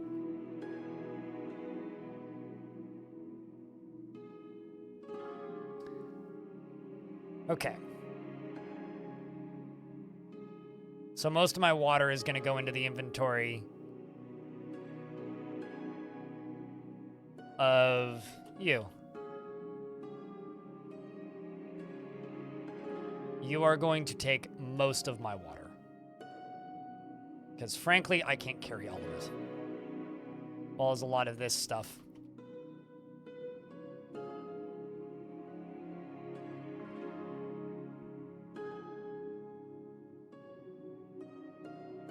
I feel like compared to the horrors of this world, a nuke is just kind of eh. Pretty much. It's not, they're not tactical. There's nothing tactical about them. It's literally like you run up to a place, put it down, and push a button and run. Or you could throw it, I guess. It's literally just like push a button and pray. There's nothing tactical about it. Okay, so I can now learn how to make spectacles. Oh, never mind. I need a tinkerer skill first.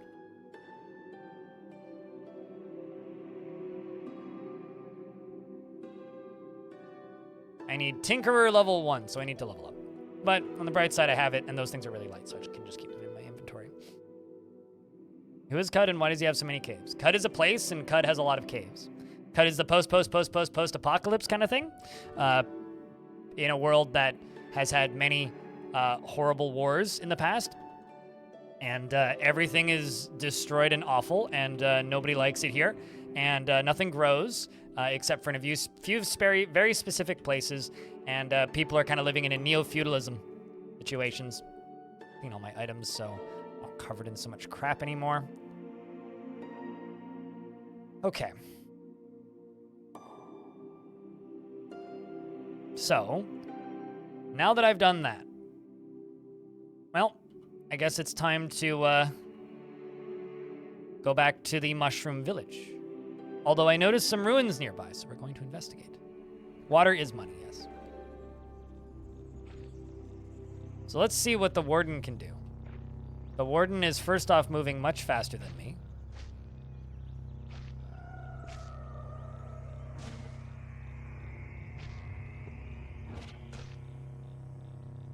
Uh-oh. My spider is dehydrated. I need to give you some water. Oopsies. Nope.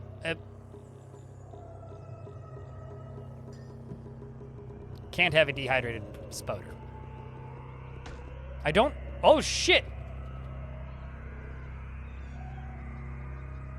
Chat room, there's a bear. A legendary bear. This is, I'm going to do my best to correctly pronounce their given name. Bayabum Bayabub. Bayabum Bayabubokubum. And he has crocodile shoes, yes. He is a grizzly bear, is huge and wild. He has devoured the infant child. The infant child is unaware. He has been eaten by the bear. The renowned honey-loving bear. Only you can stop forest fires. It's okay, I have gun.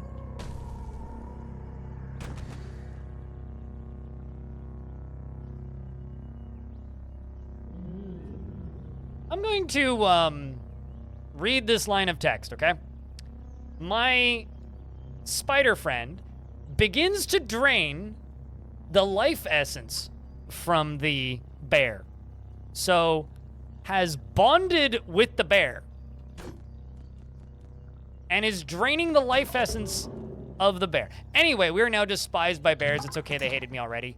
Some villagers I've never heard of like me more. Hermits no longer hate me as much. And it has a bunch of honey. Look at that. And also crocossins. So I now have crocodile moccasins. And I now found 2 more books. I'm going to... Oh, you're my friend. You're just teleporting to me.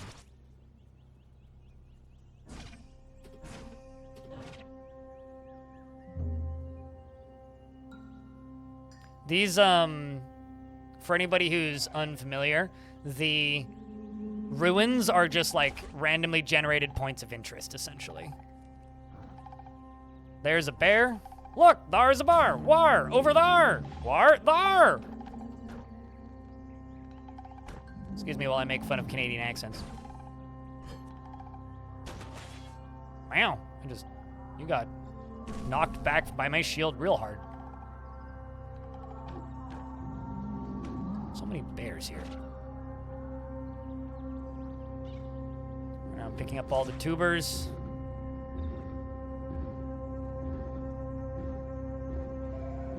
Searching through trash.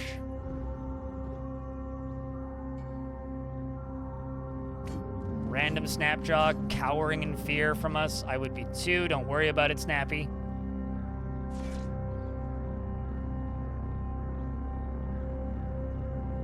Random vase, and that's everything. Well, that's very disappointing. Actually, hold up. Let's go here first. Did I clear this place?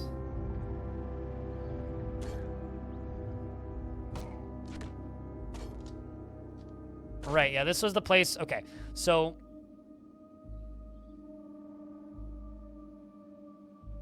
I can't remember if I fully cleared this place or not, but there's guns set up here again. I want to say I almost died here. Also, we're in an ad, so I will wait. I feel like I can clear this zone now. 2 minutes of ads. A lot of bare ground. Yep, We're barely even winning this fight.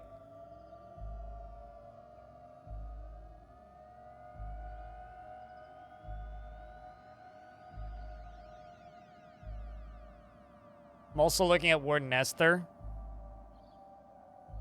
on the wiki, now that she's our friend. There's a folding carbide hammer.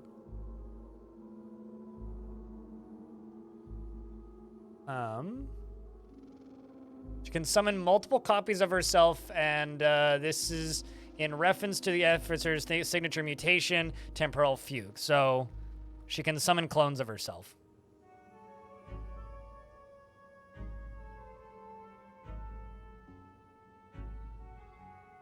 Which is also interesting, which is why they refer to themselves as Water Sisters, because they clone themselves. This game is fantastic. It's also on sale right now. It's also very difficult. Also, apparently I got an achievement for curing glot rot. I thought I did that before, but... I guess they added achievements for that since I last did it.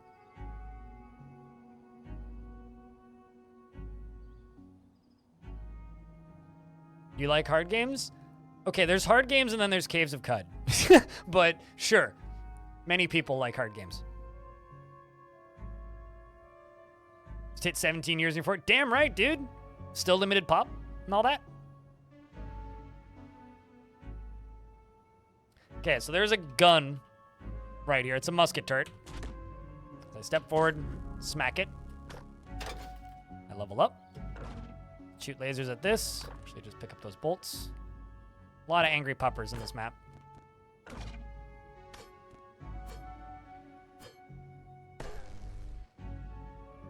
Ow. Looks like the spider friend here gained a level.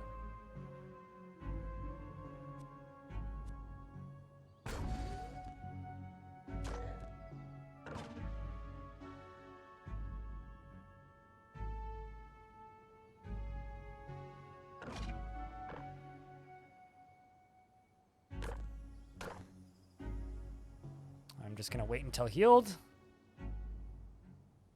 Small cobalt tube. It's a shulk injector.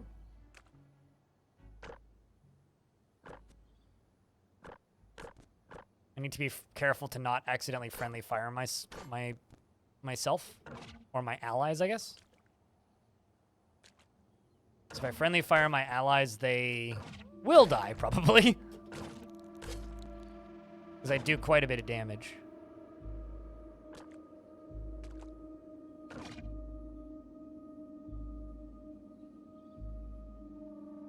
Gonna up the cap. You still haven't had a Barony yet. Gotcha.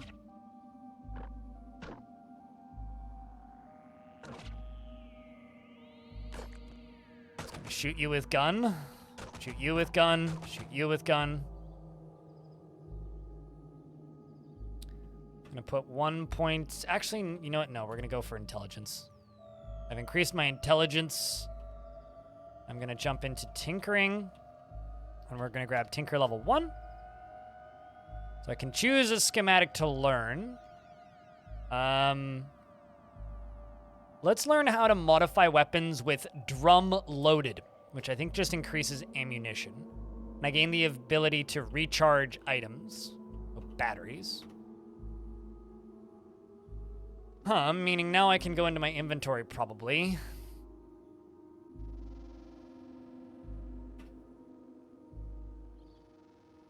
And I learn how to make drum-loaded items. I learn how to make spectacles. I learn how to make thermal grenades.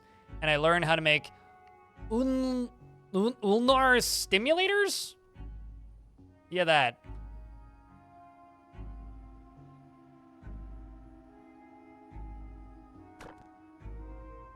I have to humbly disagree with you there.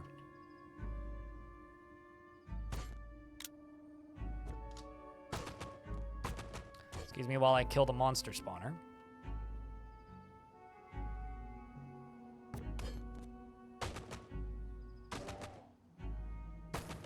The thing I actually really need to learn how to make is bullets. So learning how to make bullets would be mighty helpful.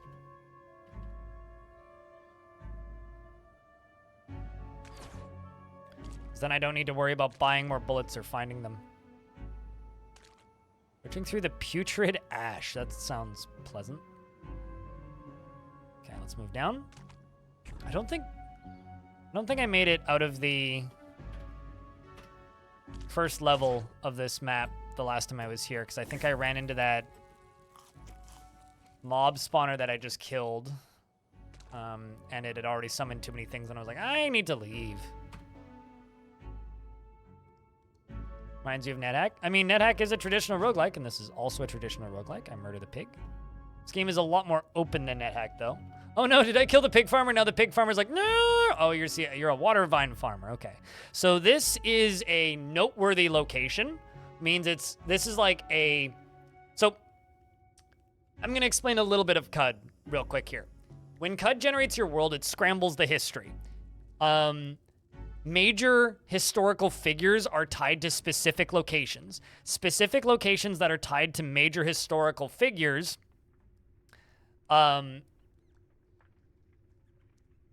have physical locations on the map, usually with either a discoverable artifact or item of value that you want to find at the bottom of it.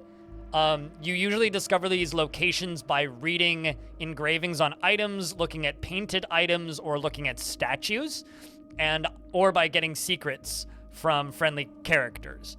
I discovered this location by looking at a statue, and we weren't able to complete it earlier because I wasn't high enough level. That being said,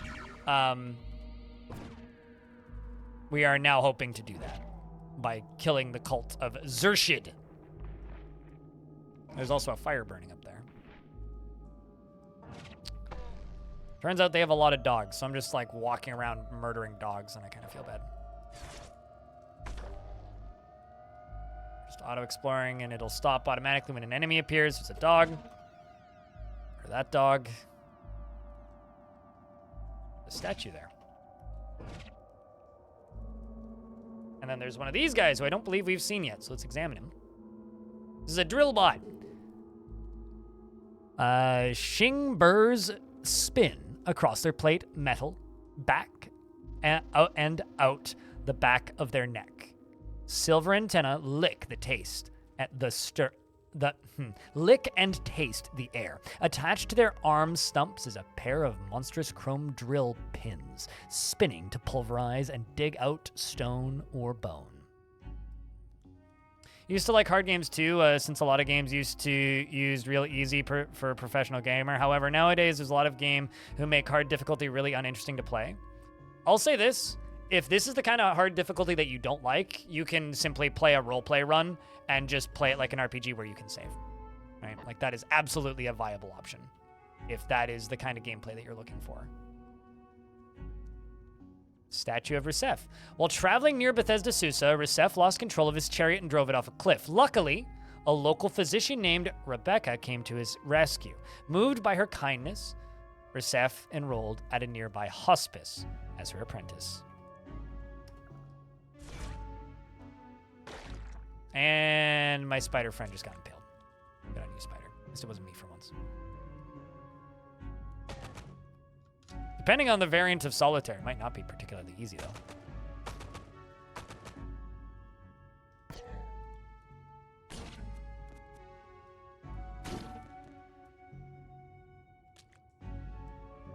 Gonna wander out and fucking drag goo everywhere. Bacon dies. And played games of chance through. Sounds like a book. Actually, I'm curious about something.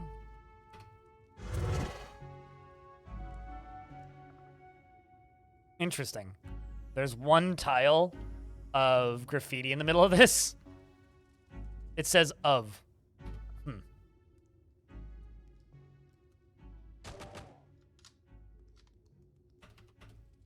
2 books. Don't mind if I take. Defoilant grenade. And treat that as scrap. Disassemble.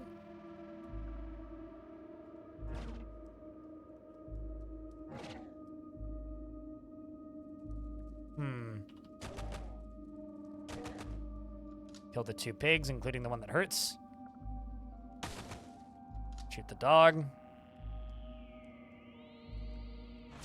Do not like how many dogs this level is making me kill.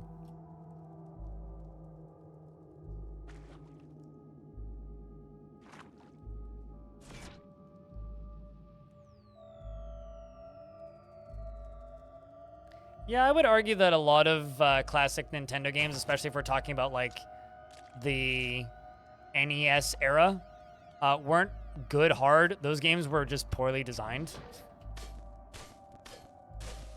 And I don't think that's too unpopular of an opinion. I genuinely feel that a lot of those games are just badly made.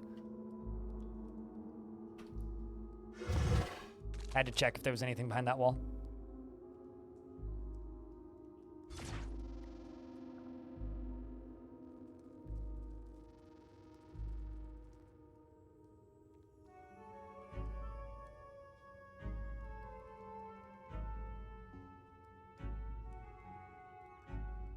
Pigs everywhere. And then pigs into charcoal. Seems to be like a farmer's cult. I can just auto-explore and my familiars follow me. Oh no, those spiders aren't friendly. God damn it. Not all arachnids are friendly. I guess those ones aren't. I guess those ones aren't docile.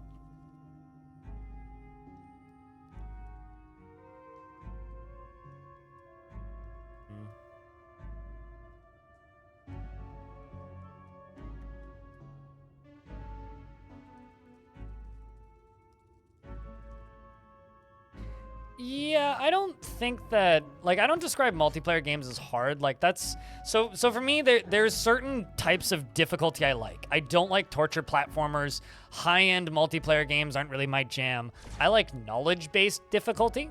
So if the difficulty for your game is primarily you have to read and understand and memorize a lot of things, that's the kind of difficulty I enjoy. Hence why I like things like this and things like Dwarf Fort. I don't particularly enjoy difficulty where it's just, yo, this game is just mean. You know, stuff like I want to be the guy, and a lot of, like, even stuff like, oh boy, like Celeste, you know? Like, I don't even like that kind of difficulty.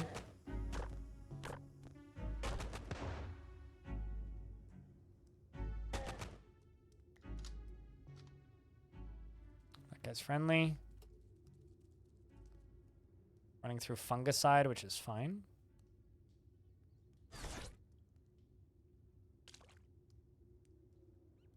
But I think we all enjoy different kinds of difficulty and different kinds of challenge, and some people just play video games to relax and zone out and shut their brain off. And that's why Vampire Survivors is so popular.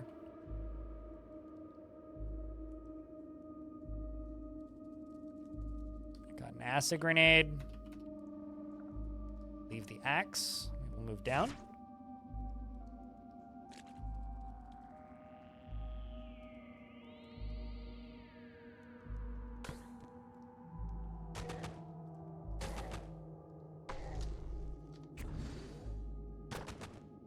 Kill the dog.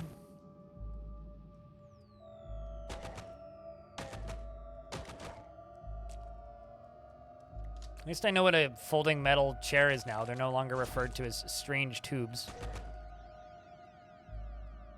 This should be the bottom of this dungeon.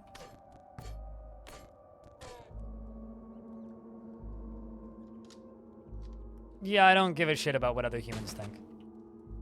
Which is why when nitwits in chat are like, turn the TV, how dare you save scum or shit like that, it's like, I'm just gonna set you on fire and boot you out of my chat. Because I don't care what you think. And if you're gonna be mean about it, you ruin my day, so I would rather not listen then. Down. Don't actually need a meal.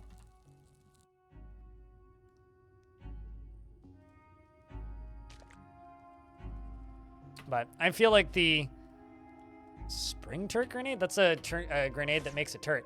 I feel like most of the people who watch this stream have a pretty good idea of the types of difficulty I like anyway, so.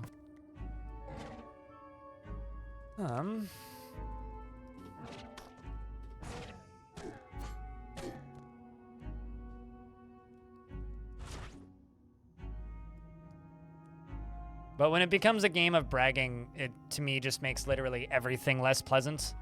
Which is actually why I don't like playing games like Left 4 Dead. Because if you're playing with people who are bad at that game, for me it's frustrating because everybody else is bad. And if you're playing with people who are good at that game, it's even worse because then they're just constantly like chastising you for not playing everything perfectly. And it's like, oh boy. Okay, how come...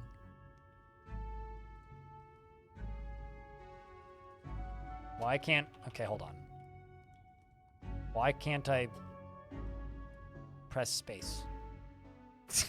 What the hell? Also, why did my UI suddenly swap to the old UI? Someone was having this problem the other day where you'd click continue and it would take you to the old UI. I wonder if there's like a weird memory link in the game currently. Hold on, I'm just going to save and quit and restart the game. Give me a second.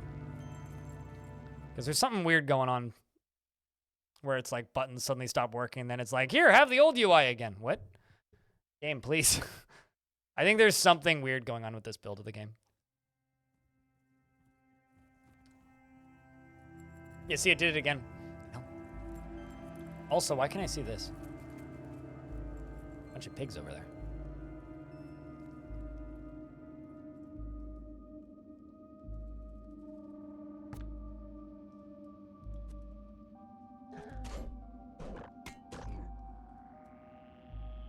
Also, I think somebody was having that happen yesterday in chat. Talking about how the UI was like randomly swapping.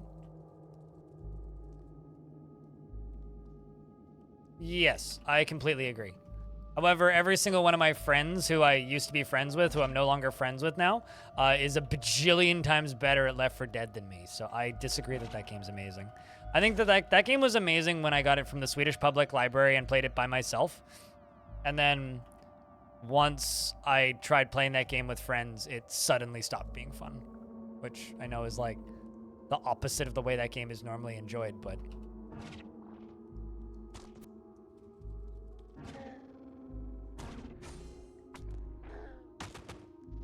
two-headed porker. It's gonna blow up.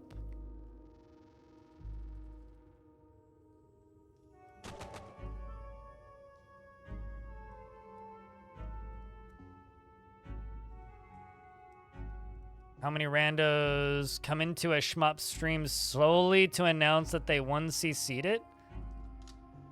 For what game, out of curiosity?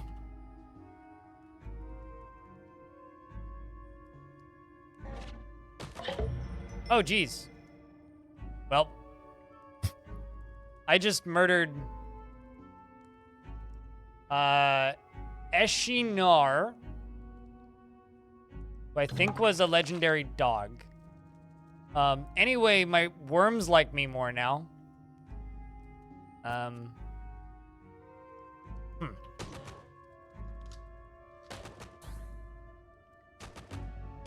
I'm just gonna shoot all this stuff. I'm not actually sure where my familiars went. I feel like I'm just attacking a farm. There you are.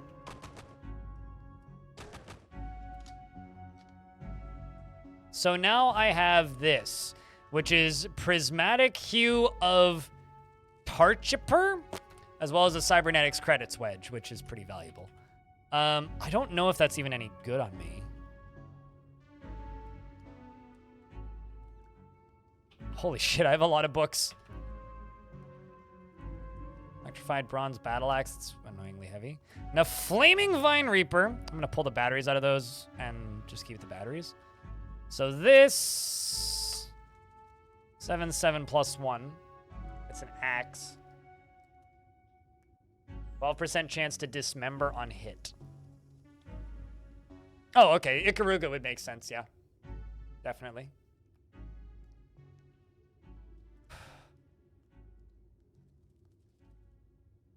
How much damage is my current weapon? 710, 1d10. My current weapon is better.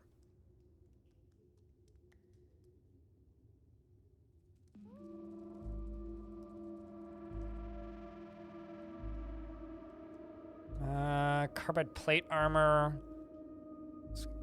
Shawl, weird artifact.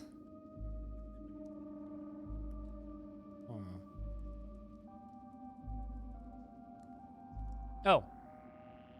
Hold on. I saw something. I didn't even see what it was.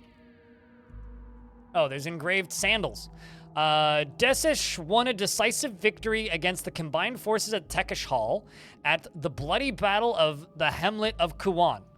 Though she lost her prized Joinicus Swinedoer during the course of the conflict. As a result of the battle, the Hamlet of Kuwan was so rife with burnt books and corroded data disks that it was renamed the Inquisitive Bog.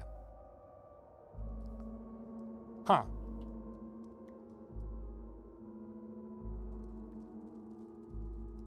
I'm gonna wear those instead of the Crocussons.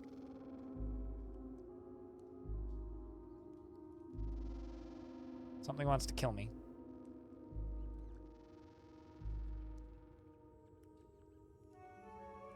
I can sunder its brain. I killed it. Oh, dang it. Sorry about that, bud.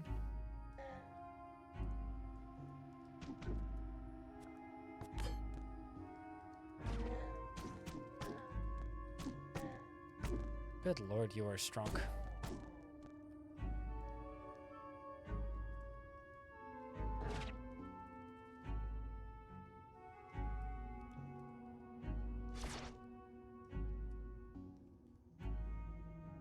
My character's getting hungry, but that's okay.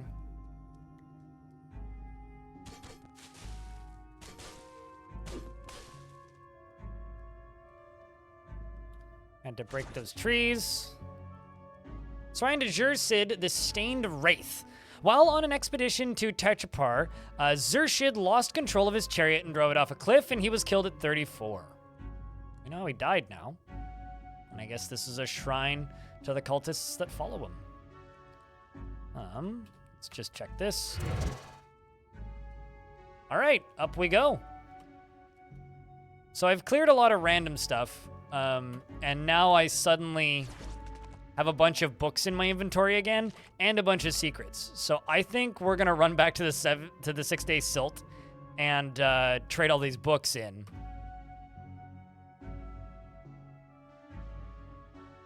At least I'm not getting lost constantly while traveling around. I don't even know how entertaining of a stream this has been. Chat, are you entertained? You enjoying this? You having a good time? You bored shitless? Do you hate this? Do you want something else? Like kill the local populace. We're kind of like weirdly strong now. I just want to get these books out of my inventory. Like this is a roleplay run, but if this run keeps going this well, I might actually not die at all, which would be interesting. Be very funny if I get to the end of... Oh, it's a slate frock. Slate frocks are super heavy, aren't they?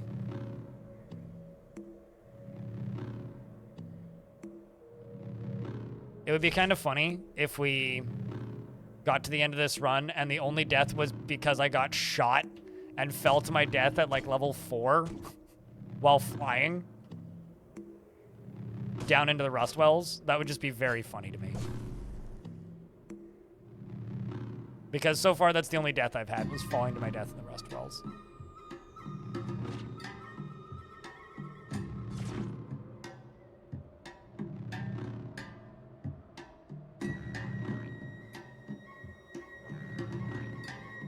And it was insta-death? I really wish that Zomboid wasn't so clunky. But it really is very clunky.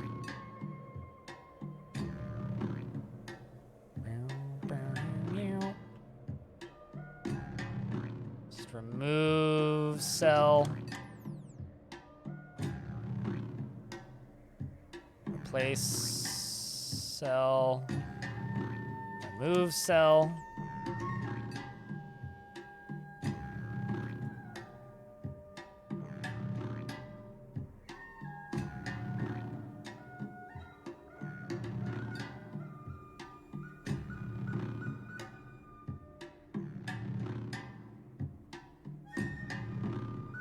Should be able to move now, yep.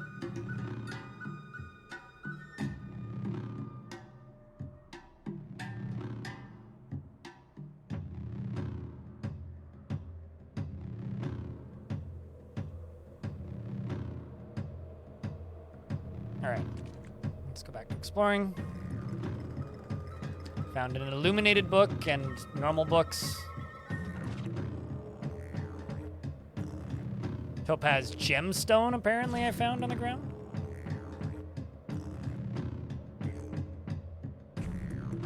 I'm also famished now. Gonna preserve our fresh foods, cook up a meal, and eat the meal.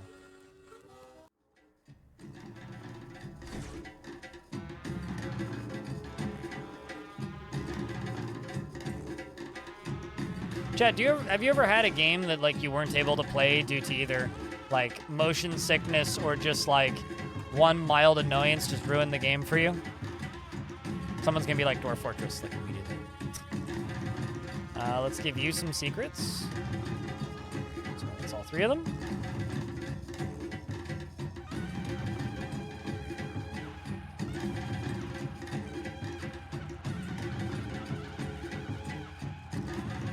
Trade with you, actually.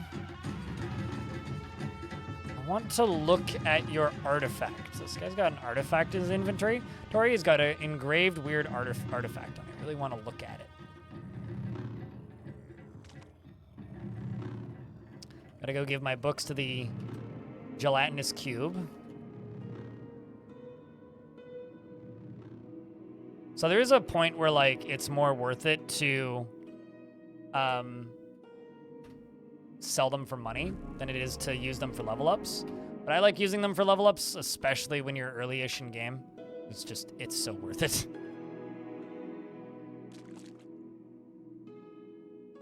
Gave you instant motion sickness? I could see that.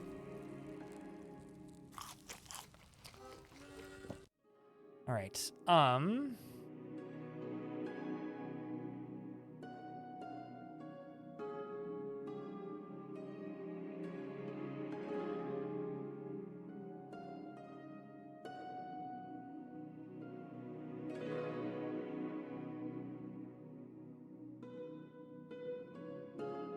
With the way Breath of the Wild is played? Oh, you mean like the pickup item, it breaks immediately, throw away item, pick up item, that loop? Is that what you mean?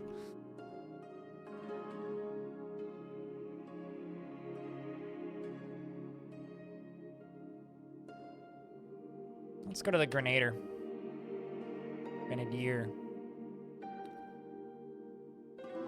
I will buy all 3 of these weird artifacts and these 2 stun gas grenades, and we're going to trade what I can for it.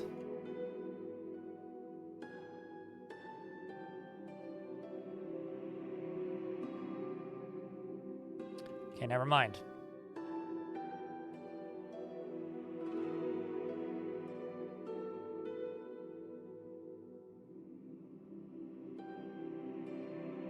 That's so much honey.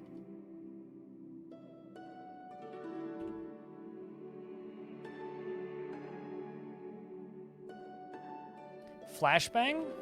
We have a high explosive airfoil grenade and a flash grenade MK3. So several different flash grenades, basically.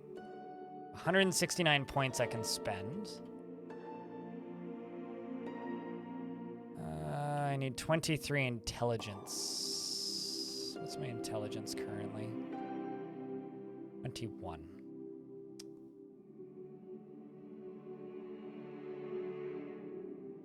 Well, I got rid of my inventory. All right, let's see if I can actually go to the place I've been intending to go to for the last several hours. And also, I need to check something. Is that the other location I need to go to for that battle? Yeah. I could probably get there, too. Chat, where would you like me to go? Go to Alava and see a legendary site?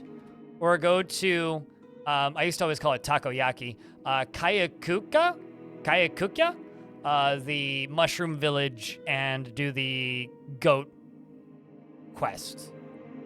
What would you guys like to see more? One is a written quest, the other one I have no idea what we're going to run into.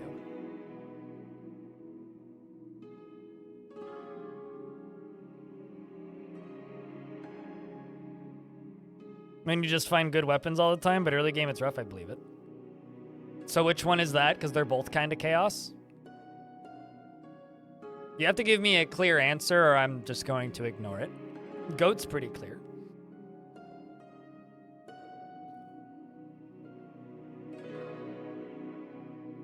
So I got a non-answer goat and going to the generated area. 2 goats. Okay, we'll go to the generated area then.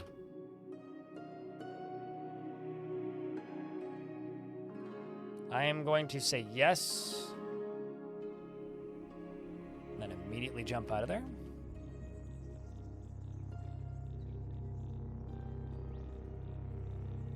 Oh, wow. That's kind of funny. I actually can't reach it. It's too far away. So we have to go there on foot.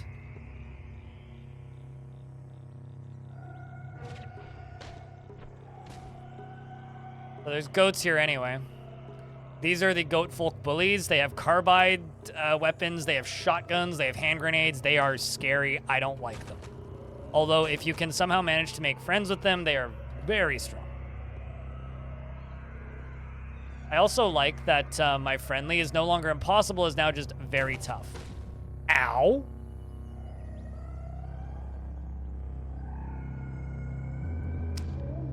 That was pain.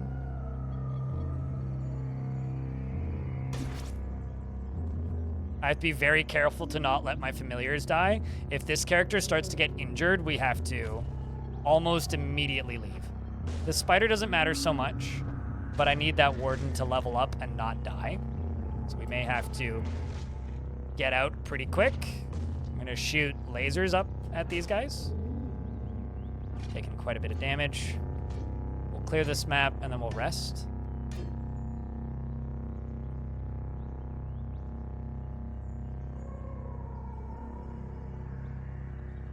The sowers, which are these guys, huge threat because they have cluster grenades.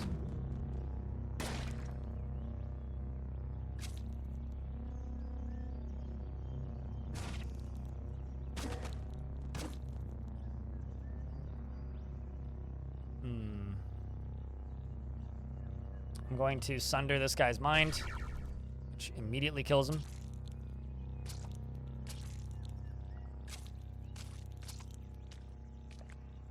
My bleeding finally stopped. I can heal. Spiked gauntlets, carbide dagger. Carbide dagger, carbide dagger.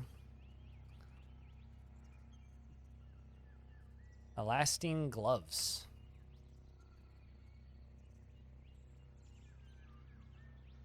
Lacquered elastine. Or a lacquered carbide longsword.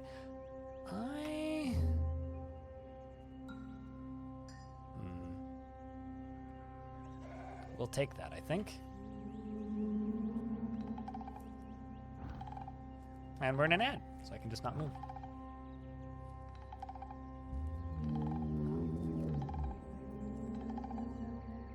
I also now suddenly want takoyaki G-Fin. Weird. Weird!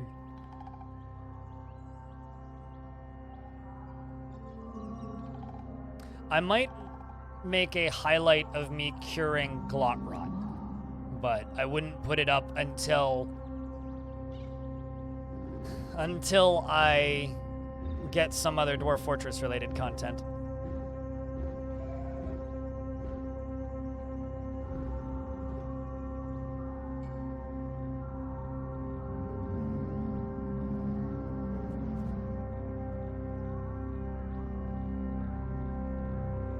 I did say it first, yes.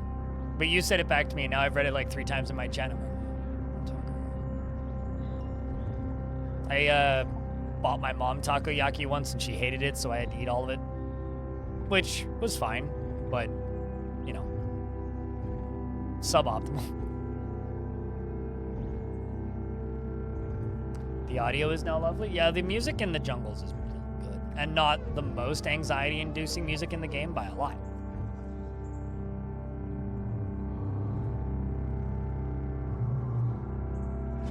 Why am I shooting lasers at myself?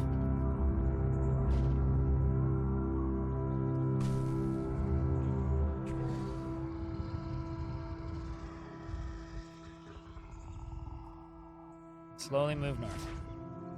Yeah, I would imagine watching this is probably pretty close to what watching Adventure Mode is going to be like. Obviously, I can't tell you exactly what watching Adventure Mode is going to be like, but I have a feeling it won't be too dissimilar to this. This is a cliff. May need to repair that pickaxe to get to that town. Yerp. All right, so I'm gonna grab my Fix-It spray foam and I'm going to apply it to, hope they didn't sell it, my rusted pickaxe. Now it's covered in sticky goop. And where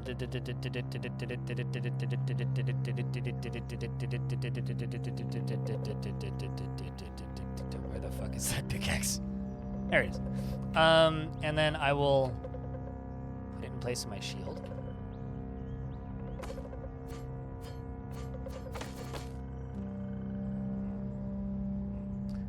I am attacking it with the wrong hand.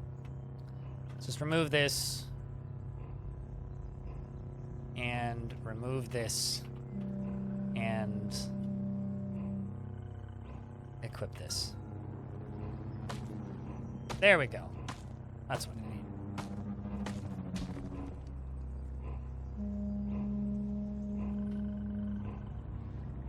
So we found the place.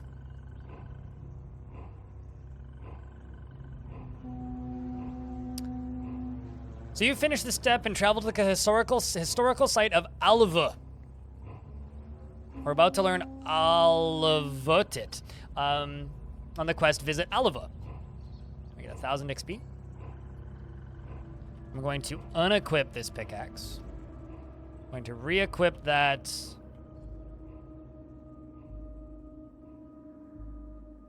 That folded carbide longsword. And that shield.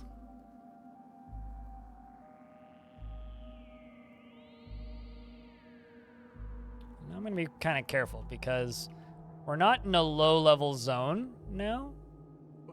Remember how I said we got to be careful because we're not in a low-level zone? We just got hit with a flame beard.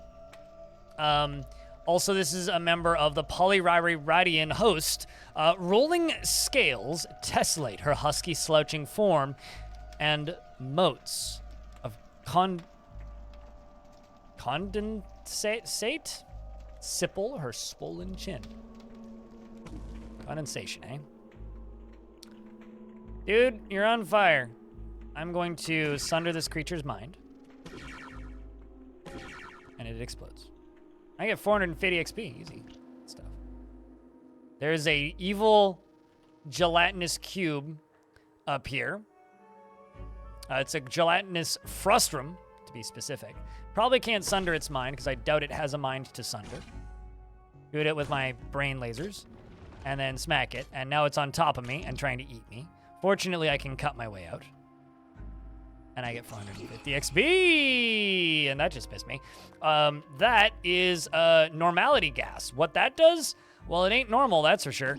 I'm going to walk around it and scream, because you just did how much damage to me? 4 times 12? It's a blue gel. I'm going to turn on time dilation. And try shooting it.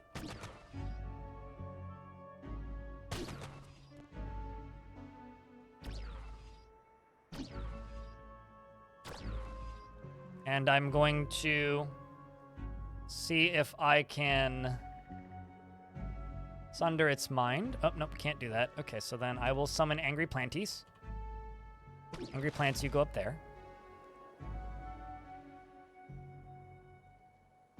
I'm going to obviously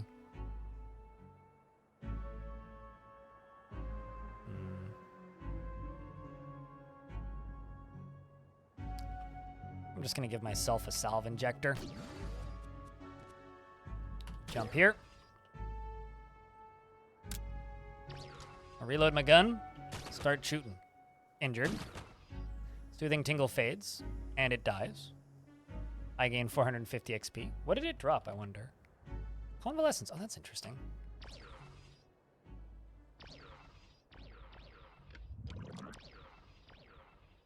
A lot of weird sounds going on. Let's expose what's around.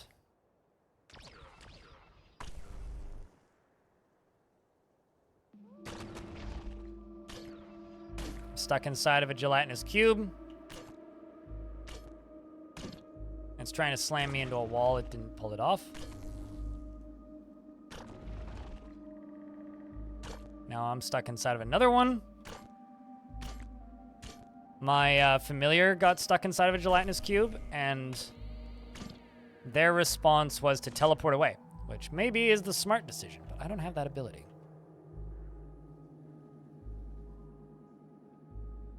Oh, I see. I was confused about which character model was mine for a second there.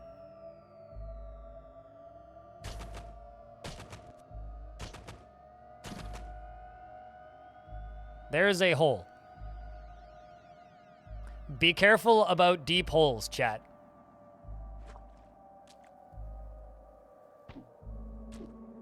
Fortunately, though, I have multiple devices to teleport me, and I'm assuming my friends, out of here. So if that's the only way down, we could actually take that. Okay. Down here we have a juice sap. Current jumps up the length of the needle proboscis, and the circuit veins etched under his wings gleam. And it dies pretty quick. I think those are like a bird thing. Another one of these bloody gelatin cubes. Good XP though, this whole zone so far. Okay, that's an angry flying dragonfly that shoots fire. How are you doing over here? Very tough, that's good. It does also help that I have an extraordinarily strong familiar. Wardens are very powerful. And the only Got impaled on a spike again. The only reason the warden, it was so easy for me to get the wardens to be my friends so early is because we are actually playing as a warden. So if you're going to play as a warden, like your biggest benefit is, oof, things hurt. Your biggest benefit is quite literally just the fact that you gain the ability to, ow, sprint. And I'm going to sunder your mind. He dies. It's the fact that you gain the ability to, you know, bring them on as friends pretty quickly. All right, we're gonna cook with boar jerky and crab jerky. Let's see what happens. We're gonna have meat and meats. This is gonna be an American pizza. I get plus 10 max HP and I heal faster.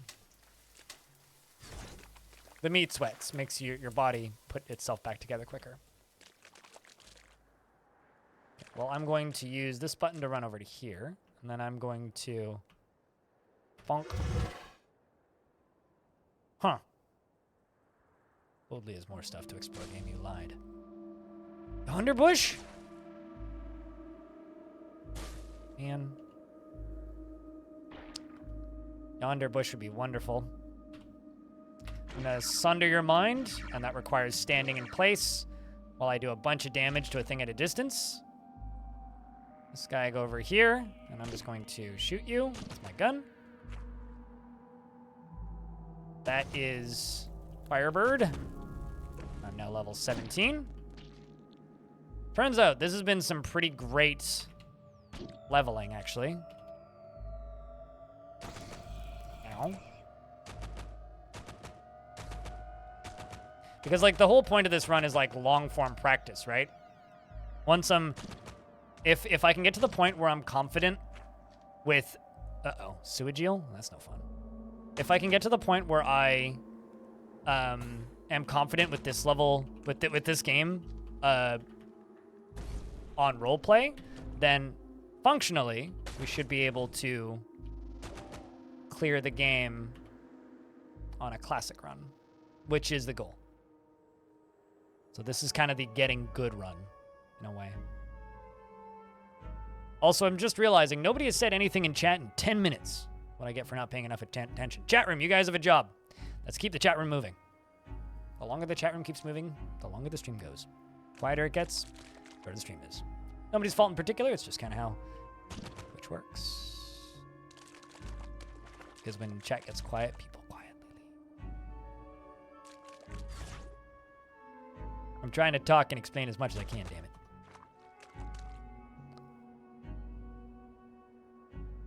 In that, okay, well, let's move down then. It's a neat layout, this map. Move down. Wait.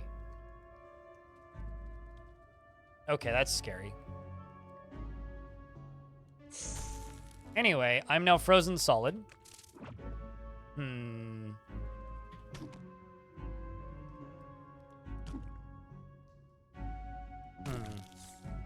So I'm dead. Remember I was saying I might not die? Well... So I'm now back to the start of that dungeon.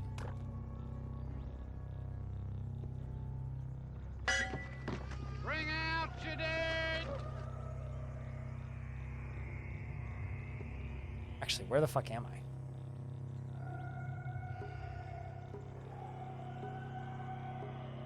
Oh, wow. Nowhere near where I thought I was. The second I got frozen solid, I was like, well, yep, we're dead. So, about as quick as it could have been.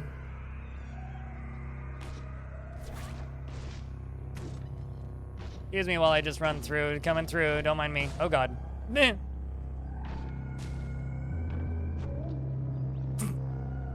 from checkpoint. Okay, that one didn't count. Let's do this slowly again. No! God damn you, game. Can I ask you where we are?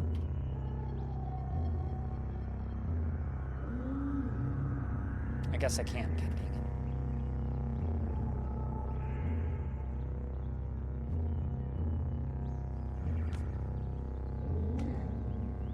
Basically just need to clear a couple map tiles until I get unlost. Fortunately, most of these creatures are not unfriendly. Oh gosh, oh, this sucks.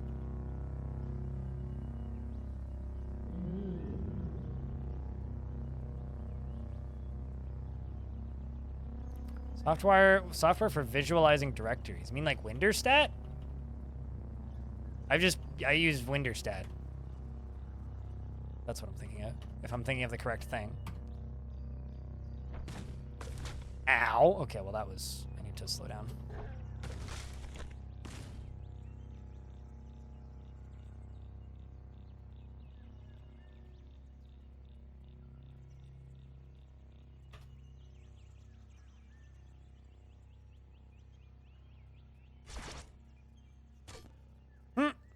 Okay.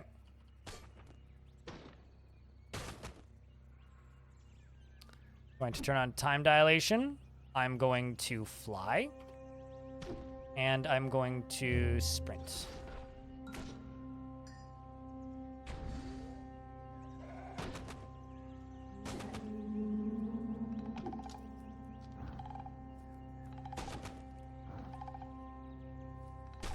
And then just shoot at things from a distance while time is dilated.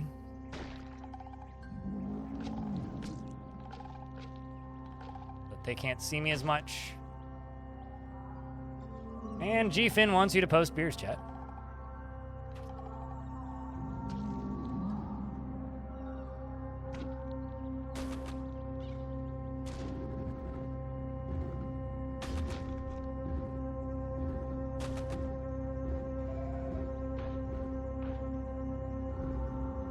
Lacquered carbide longsword, that I will take.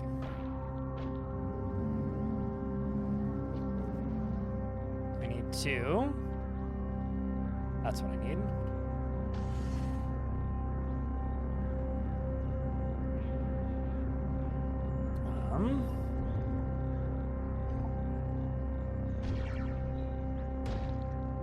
Okay, well, I just killed a guy at range.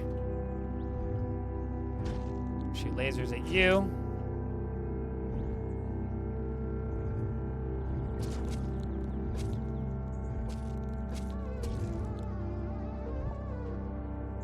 All right, now we can head north.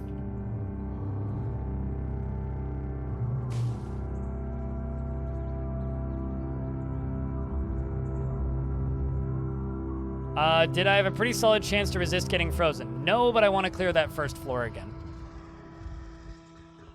Just so I can get back there easier. I kind of figured that zone would be too high of a level for me. But it's one of those, like, you don't really know until you try things, you know what I mean?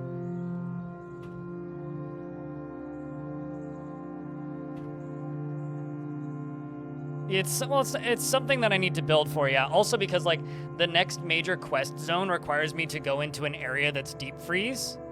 Or in deep freeze, rather. So, if I go to that area right now, I'm likely to just die. I love how they're helping me attack this wall.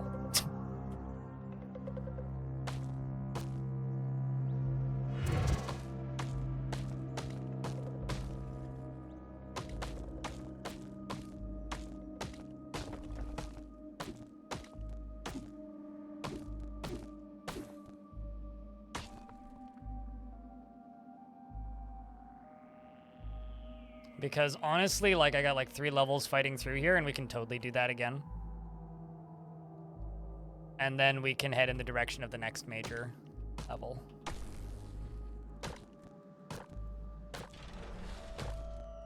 Rubble broken. Excellent. Okay, let's unequip this.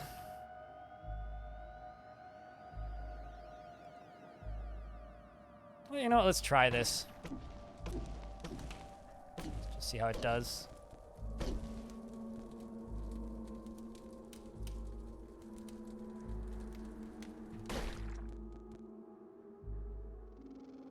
I miss. Do 21 damage. And cleave through their armor. I'm going to use time dilation. And I'm going to...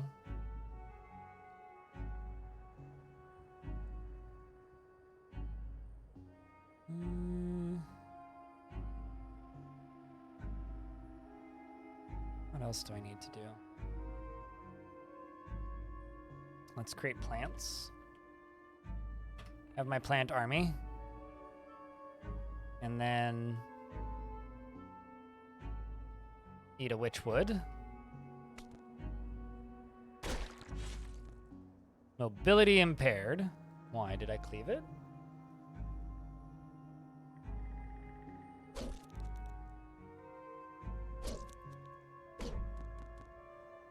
just gonna shoot it with my gun.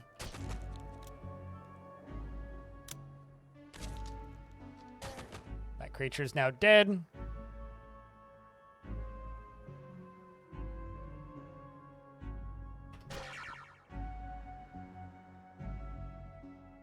You okay?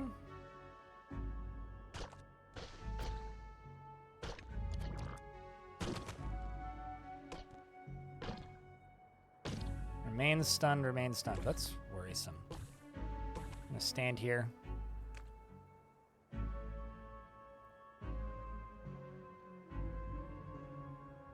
Engagement style is aggressive.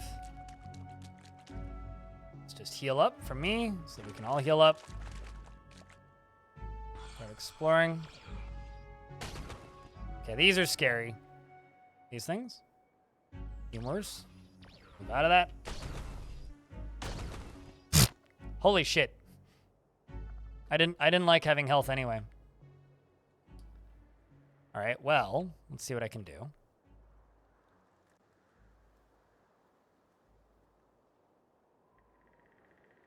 I really wish I had more of these, but I don't. Okay, now I'm confused. I'm gonna start sprinting, and I'm going to turn fly on, and I'm going to go south and down. I'm not on fire, but things near me are. I'm running away.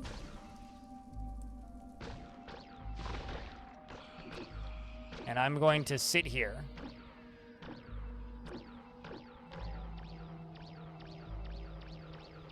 My friendlies are coming back to me.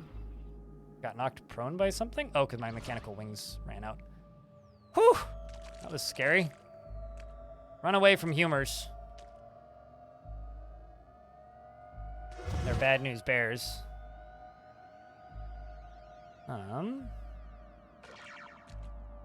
Blow you up. So, yep, just to double confirm, it is those same things. So what I'm gonna do is I'm just gonna try something. I'm going to grab a Flashbang MK3 and we're going to equip that. I'm gonna drop down. Okay, never mind. I'm frozen solid. I am frozen solid. And, oh, that was fun. We're all frozen solid. Yeah. Actually, I wonder, can I?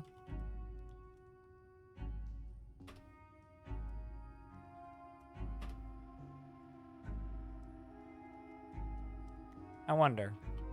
I doubt I can do this. It's gonna be like, you can't do this with things nearby. Yeah, no, I literally, I don't think I can use it.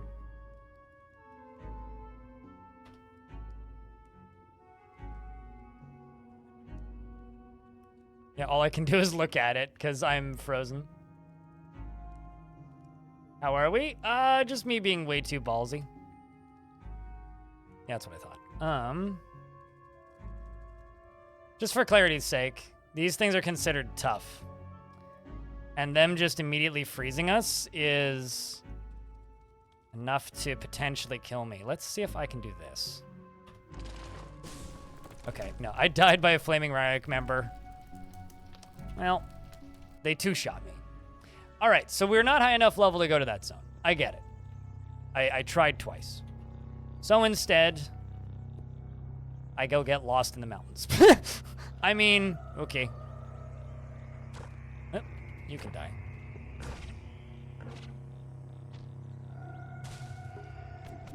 I should have known.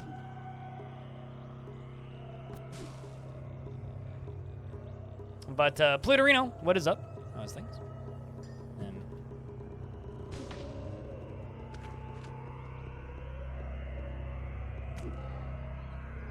I think if you have the ability to speak with things telepathically, you can actually talk with the horses. Right, yeah, I was gonna go to the legendary Ichor Merchant. Because I wonder if I clone my familiar. Okay, so two things. Number one, who likes you? Because I already did the Water Ritual with you, right? Merchant's Guild, yep. Horses hate me more, that's fine. Fally like me slightly more. Give me your carbide plate armor. I can give you a secret, a location of a Dromad caravan. I ask you for a secret. Oh, they tell me the location of a Dromad caravan. Well, that's very nice of you. Now that I've done that, let's trade. So,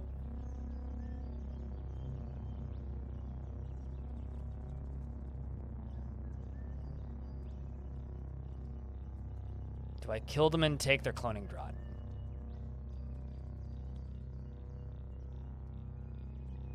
They also have brain brine. So if you spray, so theoretically, if I had both this and this, the brain brine and the cloning draught, I could clone somebody and then I think control them with that and become them. I think that's what I can do with that. Man, I should really kill this guy, shouldn't I, and just take his stuff.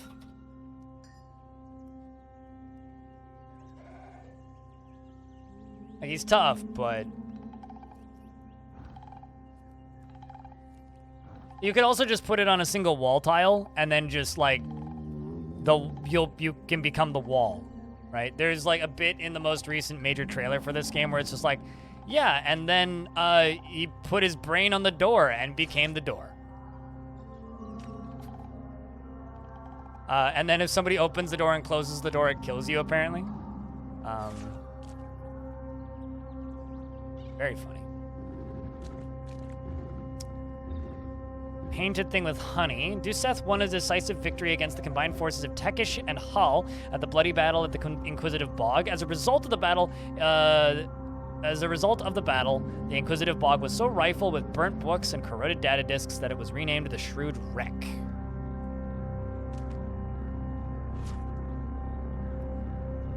So one of the ways to build a house in the game is to move wall sections using that item.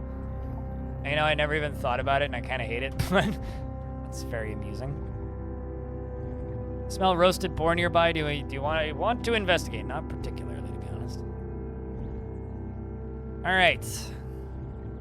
We are now in the Mushroom Village, which has one of my favorite, if not my favorite NPCs. Two of my favorite NPCs in the game, actually. You guys want to see one of my favorite NPCs in the game?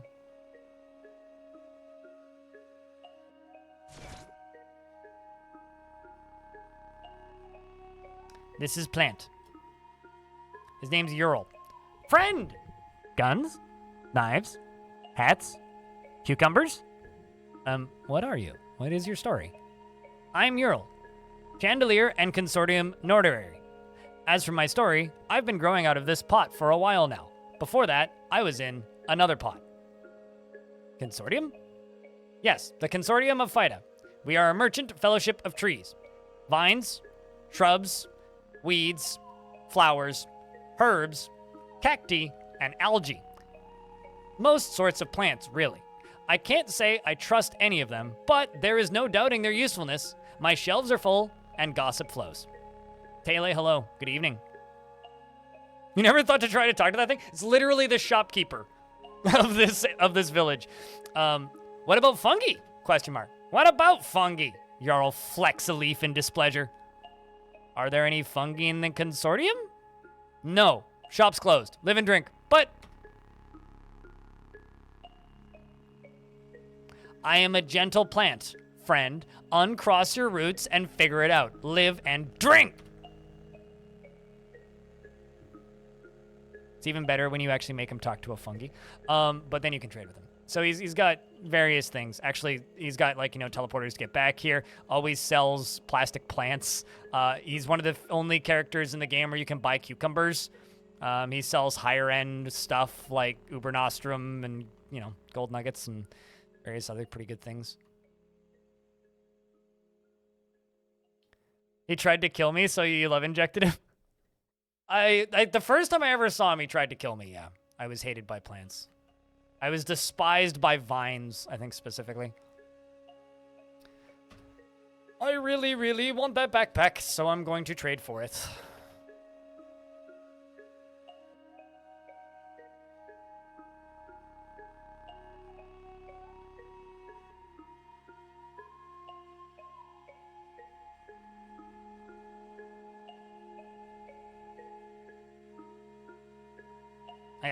I could just sell him the Cybernetics credit wedge.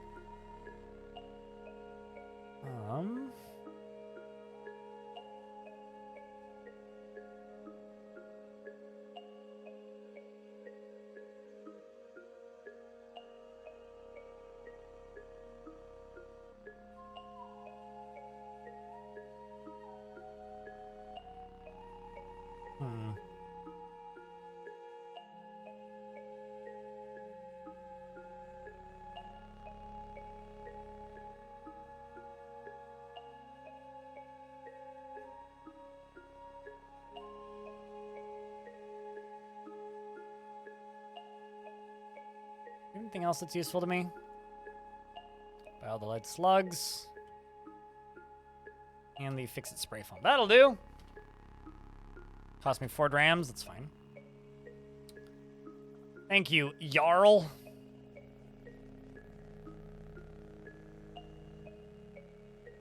Oh, shit. What does this replace? Yeah, I think I'm going to wear that chrome mantle, because that's actually very useful. Didn't realize that had so many resistances on it. All right, let's go speak with Warden Indrix.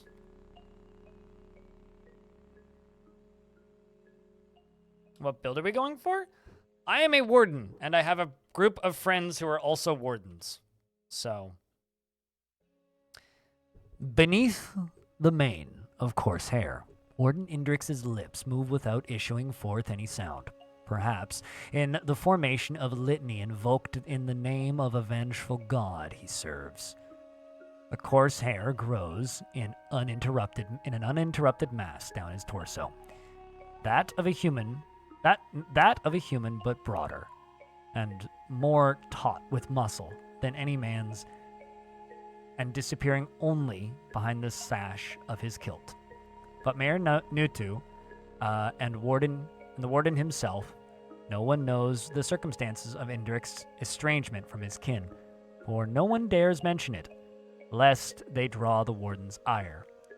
One of his great curling horns has been cleanly cloven from his head.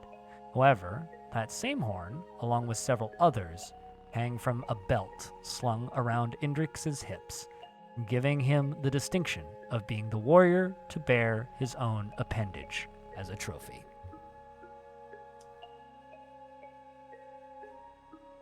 But I'm doing all right, Deadlies.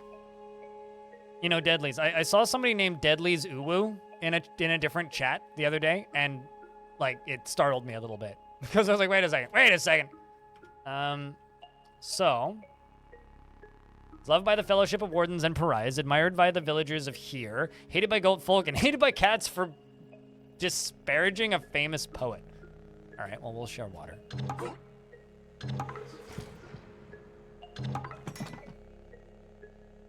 The goat folk already didn't like me. It is actually really fun, being on good terms with the goat folk, because it's very hard to get lost. Could teach me Intimidate. That would actually be pretty useful. Now we're okay. Live and drink water, brother. I am in search of work. There is but one task I know to offer. It is most treacherous, and in all likelihood you will perish. Is your interest waned? No. Continue. There is a river just south of the village that runs eastwardly course into the jungle. Along its bank lies a goat folk village. There resides a mighty shaman, Manam Souldrinker. He is in the possession of a talisman of great power, an amaranthine prism that refracts the psyche of its handler in much the same way as Mayor Nutu has explained to me a common prism reflects light. For, no man or goat may wield it safely. Wait, hold on. The thing is cursed, traveler. No man or goat may safely wield it for long. You must travel to the village to retrieve the prism from Manam by any means necessary. Do you understand? Why don't you retrieve it yourself? Because, traveler, Manam is my elder brother. He would discern my presence before I could strike.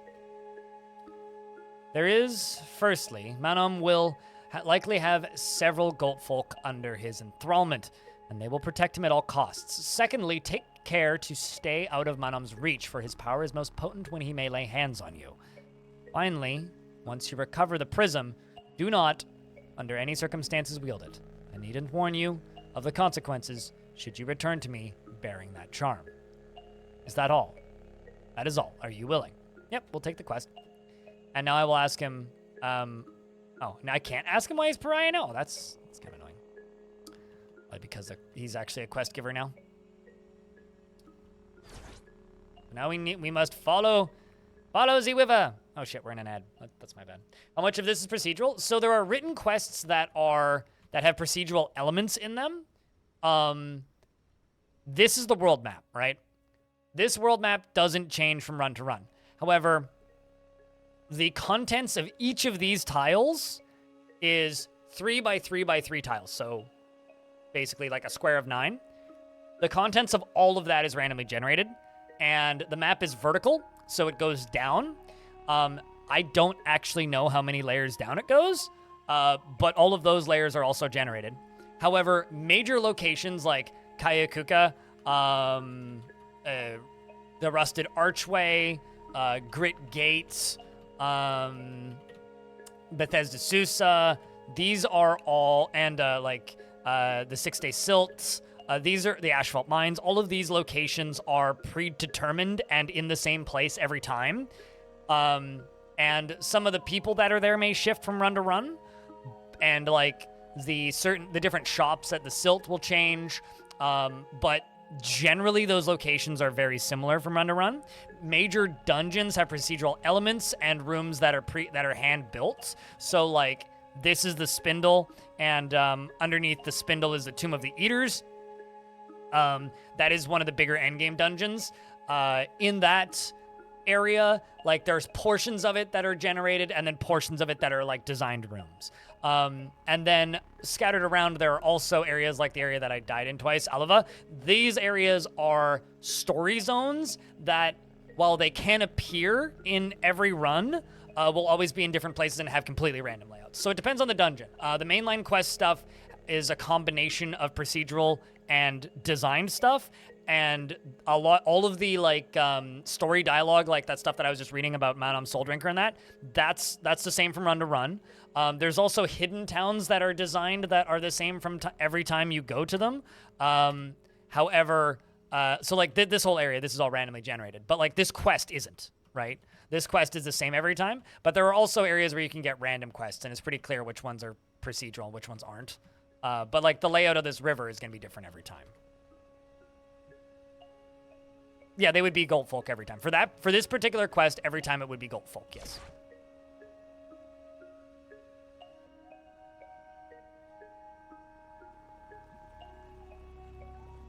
But trust me, there's a lot of elements that are surprising. It's I think a very easy analog. I have no idea how many roguelikes you've played in your time or how familiar you are with these genres. So what I always like to say is, it's you could just play Path of Exile all the time, even though you're going through the same zones. The dungeons change every time. It's same kind of shtick. You'll have to go through the same zones and do similar quests, but from run to run, everything changes, basically.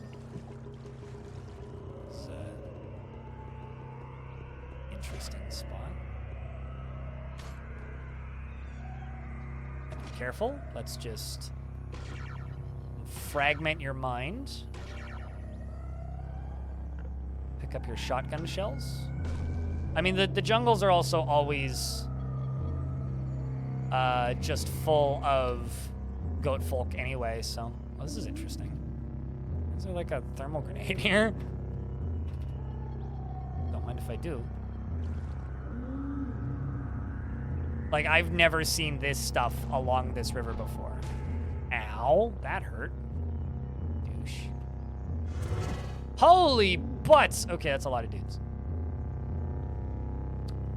I'm gonna... Okay, I'm going to throw a bunch of angry plants in the middle. Which decided to move its hotkey. Oh, wow, I summoned a bunch of mushrooms. Okay. That'll distract them for a little bit. Oh. There's a goat folk shaman in the middle of that.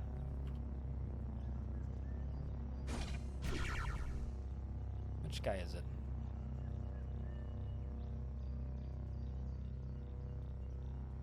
Hornblower. Bully. There you are. 2, though.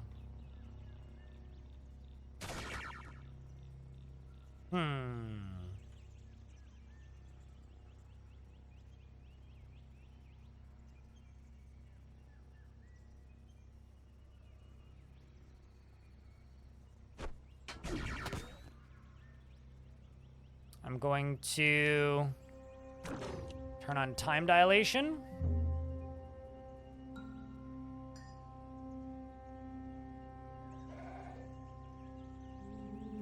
Give myself a salve injector. And start running. And get this pig.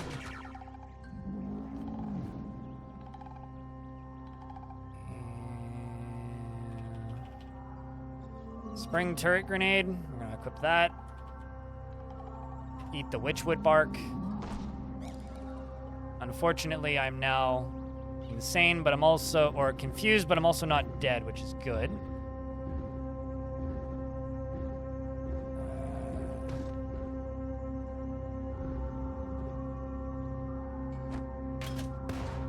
So now I have a friendly turret that's now on my side who lives there. The sound design has you sold. The soundtrack in this game is incredible.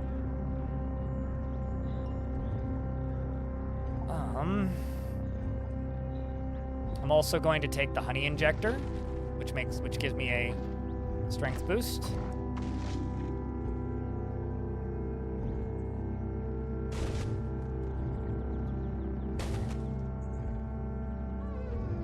And I killed the dude that was right in front of me.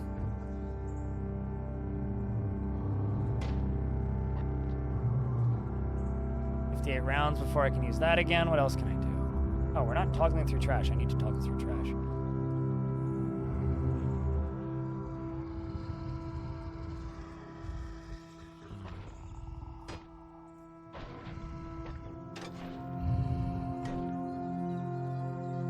I'm going to just shoot this guy right in front of me.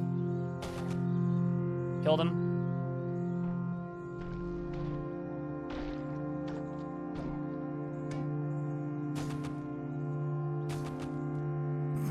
And I get killed by a gold folk bully. Oh boy. Well, that is mean.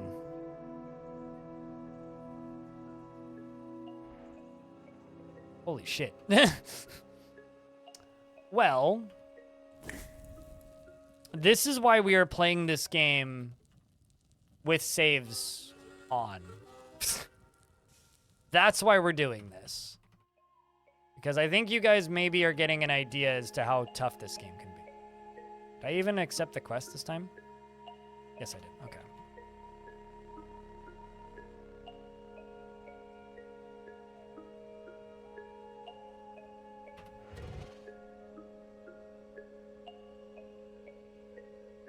Just got in here in time to catch a minute or two of cut. Hey, what's up? Oh shit, I've been streaming for 11 hours. Weird how time flies when you're having fun, right, Chad?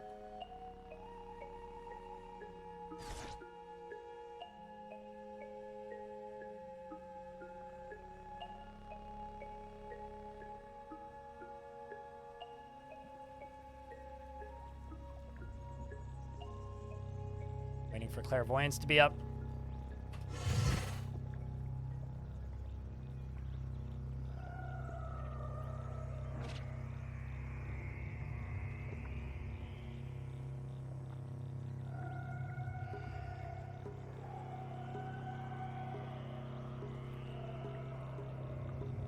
The yonder bush refuses to speak with me. But I want the yonder cane.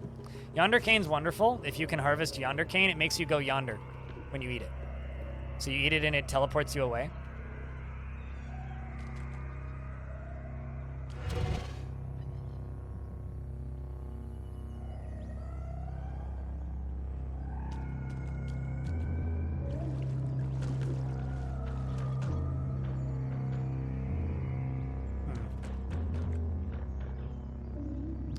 Around these guys. There was just so many of them and they all do so much damage. Ow. Anyway, we're in the middle of that again.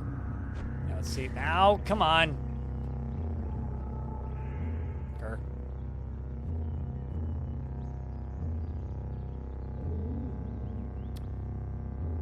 Let's just equip this flashbang.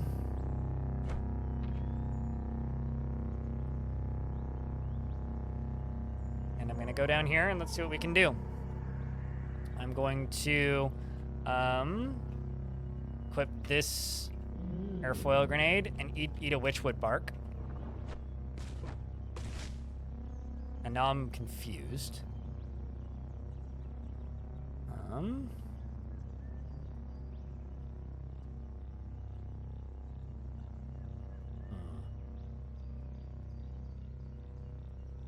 Actually just gonna summon plant friends. I got knocked onto a different tile and discovered a very good trader. So I'm going to, if I can get to that trader, because you probably have something valuable, don't you? Also, they're quite strong, so they're likely just gonna murder all the things for me. Hello, you. How are you? What do you have to trade? You have a tiny trinket, would it? I love me a tiny trinket. And I probably, yeah, I have that topaz gemstone. And some metal folding chairs, I could sell them. Do they have things I can use? Not really. They do have carbide plate armor, though. Kinda, you know what? I will just buy your artifacts. Your trinkets.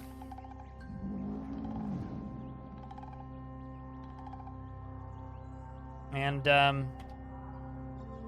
these.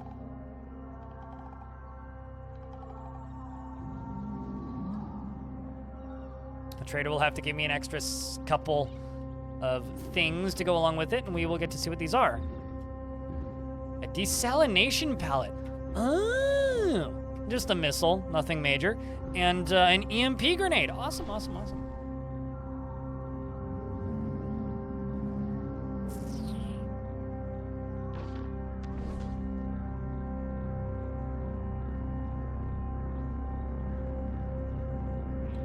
Going to sunder the mind of this creature.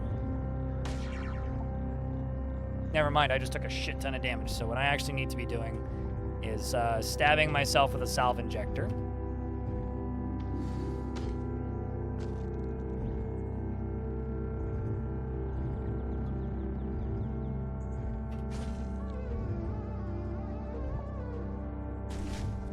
Shooting this, soothing tingle fades.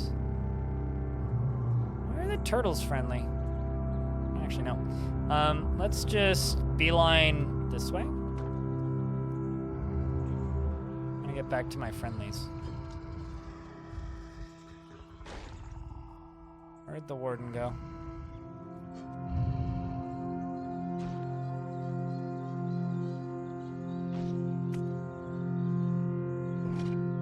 Oh, there you are. Trying to get back to where the warden is because they kind of keep me alive.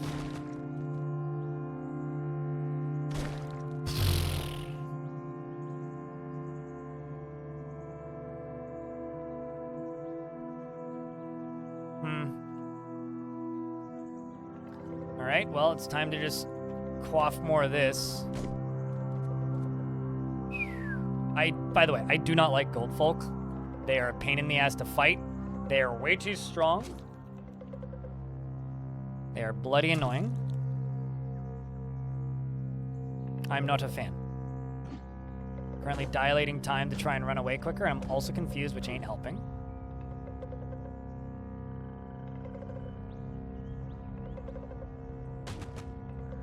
How strong is the warden doing? She's fine.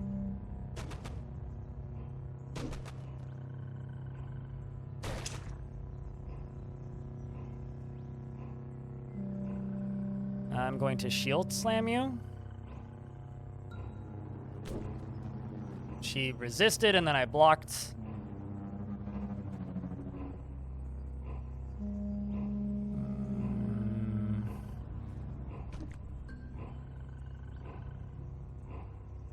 I have 7 HP. If, like, I get hit once, I'm dead.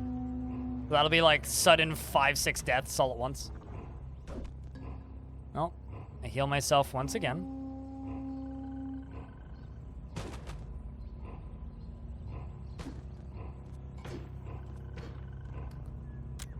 And I need to reload.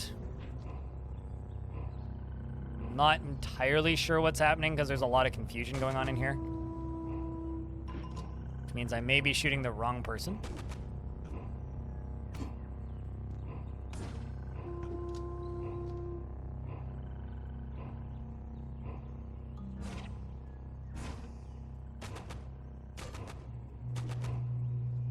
Oh shit, there's a legendary character. Is this guy, who's disliked by succulents for sowing their fields with salt and has their engraved Vine Reaper. Well, I want to read your Vine Reaper, so I'm gonna kill you.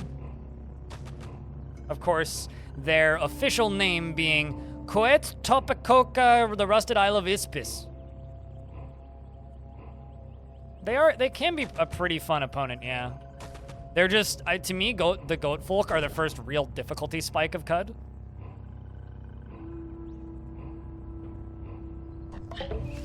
Oh, well, I guess you bled to death. Succulents like me now, though.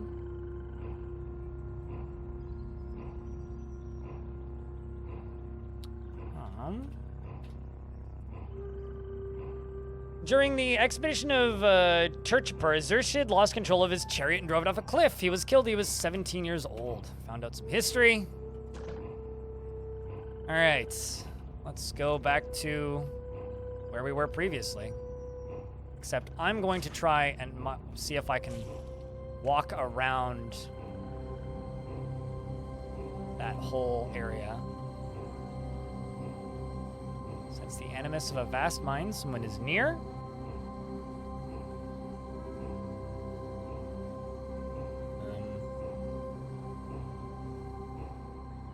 Okay, well, this is the river I'm supposed to be on.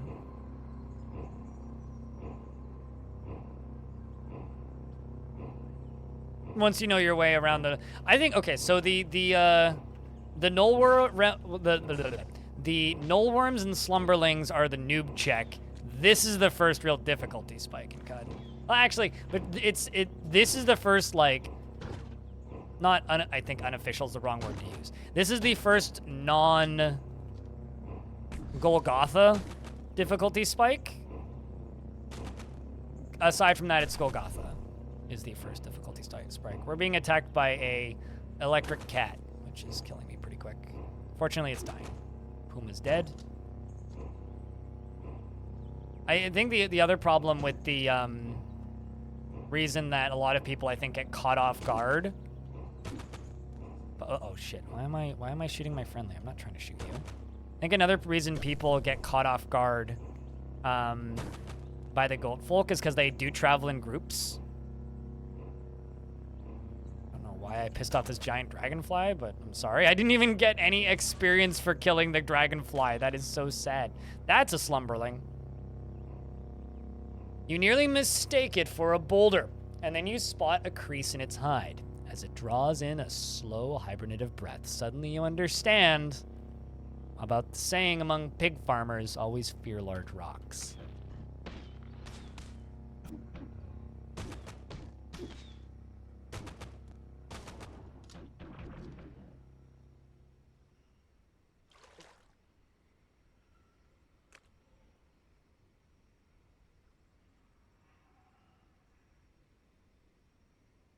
So where'd the music go? And why is there like 5 of Esther? Why did you have to clone yourself so many times? Something scary must have hit you.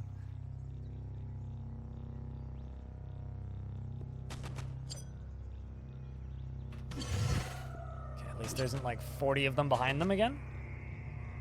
Get a weird artifact. Telescopic monocle.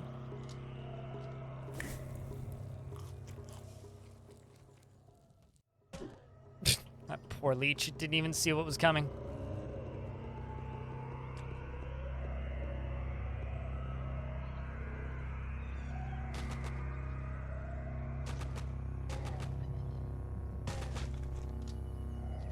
I love that the leeches are psychic.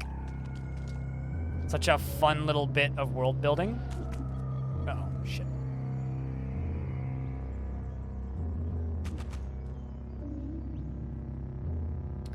Now let's dilate time. Go down 1, go down 2. All right, throw out a grenade. That seemed to do all right.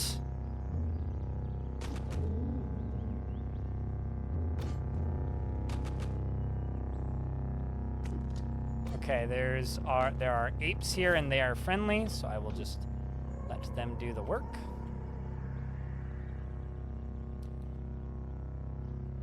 Can't actually hit you over top of my friend, so I'll let you kill him.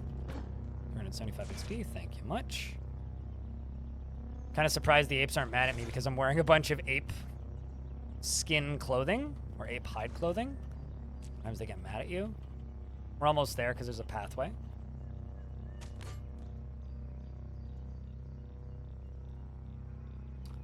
Friendly plants, go!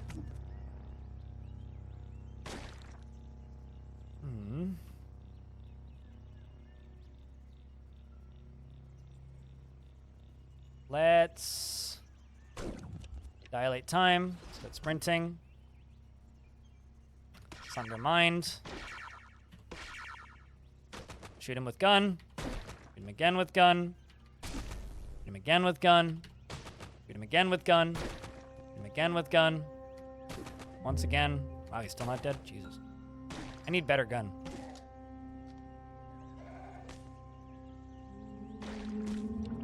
Steel plate mail and a carbide hammer. Fork-horned helm and a battle axe.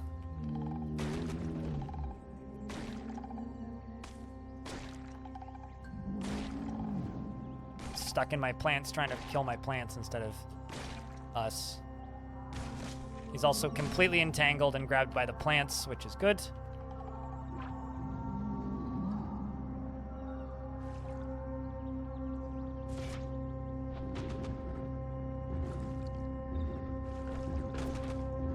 Okay, this is probably a big old collection of them.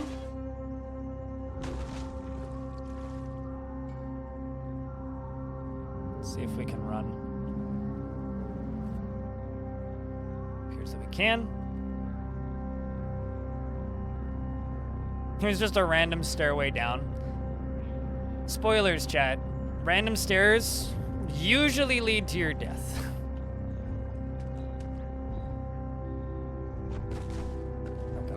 Go again. Instantly half my health gone.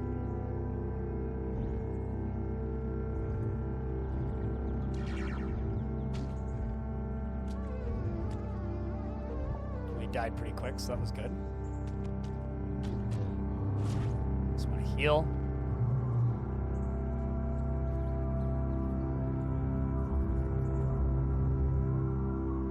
Because stairs down lead to harder mobs. That's why. Stairs are fun. I mean, maybe if you're a child and you're rolling down them in a sleeping bag. Wait. Legendary Fancy Monkey. Legendary Fancy Monkey. Pounding chest. Hello, Legendary Fancy Monkey. You have quills, horns, fists, a moon mask, ape fur cloak. Wait, hold on. The ape is wearing an ape fur cloak. Snakeskin amulet and beaded bracelet and hand stimulators. You're hated by cats. Oh god, cats are gonna hate me, aren't they? Oh man. Cats are gonna hate me. Apes like me more. Cats hate me even more than they already did. Sphyrdim like me a little bit more. They could teach me conk. That's the ability they can teach you. But, neat.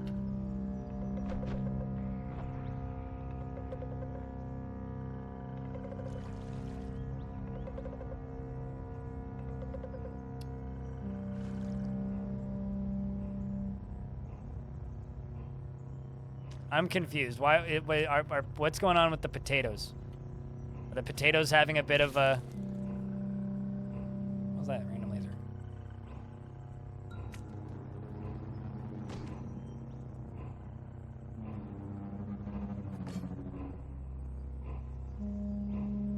Hold on. I need to figure out where this quest is. For some reason, in more recent versions of the game, I've had a hell of a hard time actually finding this river, where it goes. Because it tends to do weird things, like randomly go down. Did it just double back on itself? What? You can just die.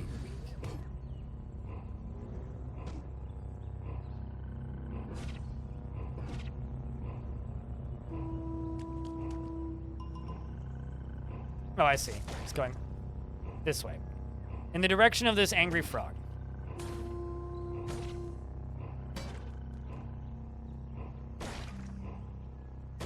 A very chill frog, even. There are ice frogs in this game, and I'm not entirely certain if it's a Dota reference, but in my mind it is. Why are you licking me in chat? Shoot you with those. Oh god, I'm so sorry. You guys kill him.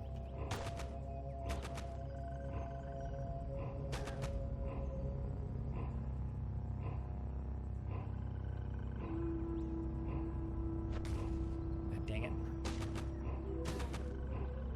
Oh, I leveled up. And,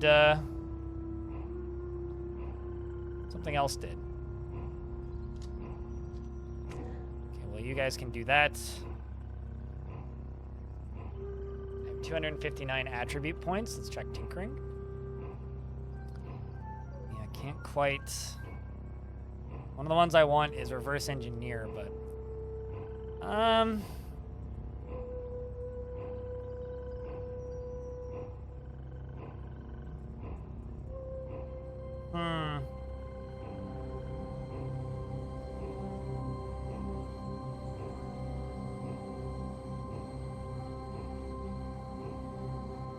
Poison tolerance. You take 25% less damage from poison. Sure.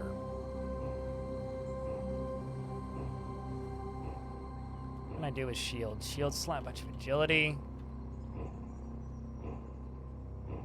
Just gonna get all this wilderness lore, I think is what we'll do. And, got 3 mutation points. No attributes. Wait for one more mutation, I think. Okay, well, you're right here. I'm just going to...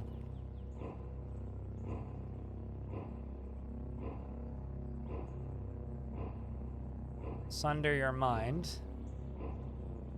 No target with a mind there. Game, that's a goat man. The goat man has a mind. Oh, I'm confused. That's why. It's not actually there. We walked into, confusion gas, I think.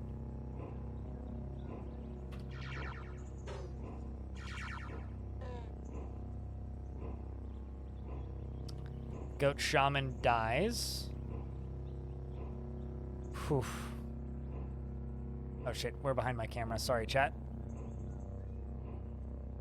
Okay, I need to find that river again. Okay, so the river is gonna start going south.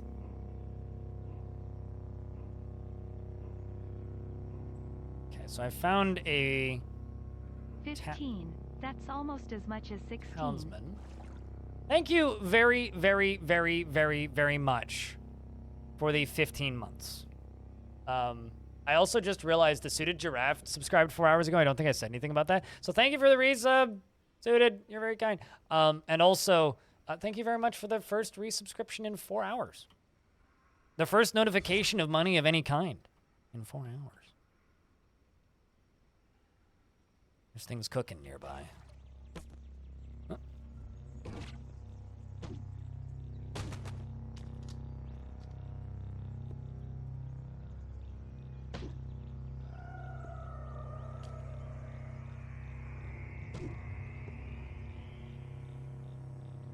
Going to quickly cook a meal from ingredients. I'm gonna use bear jerky and pickles.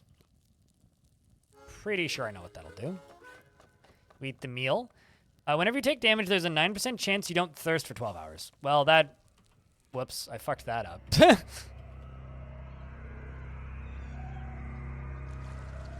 some reason, I thought pickles did something completely different in recipes, but... Anyway, we discovered the lair of Menum's Soul Drinker, so this is where we've been trying to get to.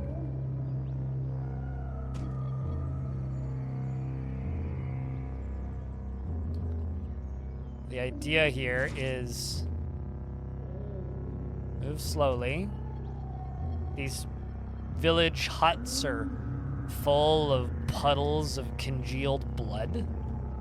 This one even has a chest at the back, which has some money in it. Sweet. Don't mind if I do. And there's a frog that wants to make us cold. Very chill frog.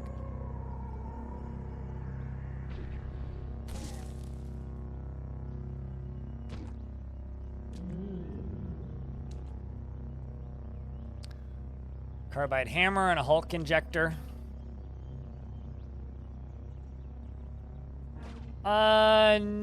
Yeah. So it'll make a bit more sense once I've completed the quest. There's lore that you're gonna get a lore dump in the next 10 minutes.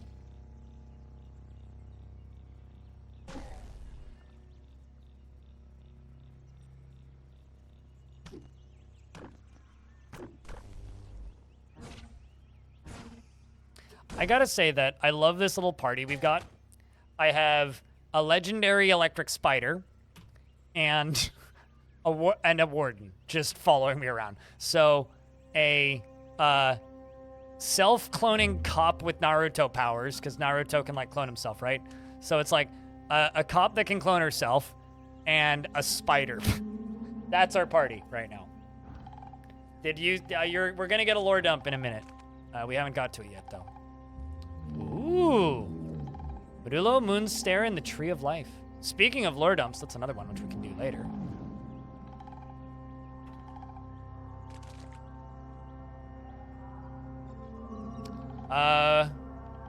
We have found Manum's Soul Drinker. So that right there is Manum's Soul Drinker. So I'm going to... I'm sure you'll see them in a second, Acid Kiss. I'm going to... Sundermind.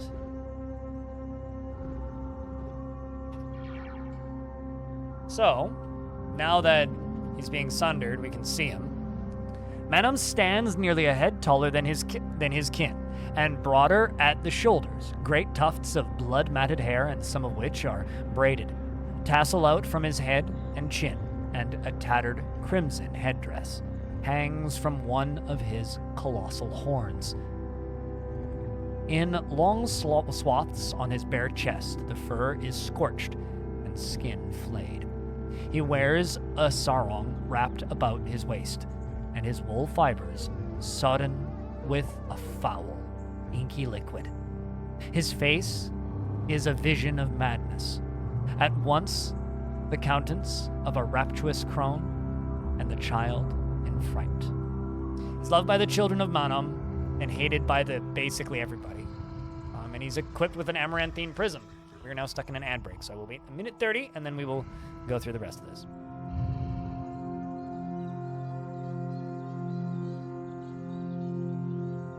It turns out, Grammar Socialists, refusing somebody access to a library is pretty rough. Like, you shouldn't do that. Someone wants to get into a library, you should let them read the goddamn book. This is how I feel about my old ISP for getting mad at me for using the Swedish public library. I mean, come on.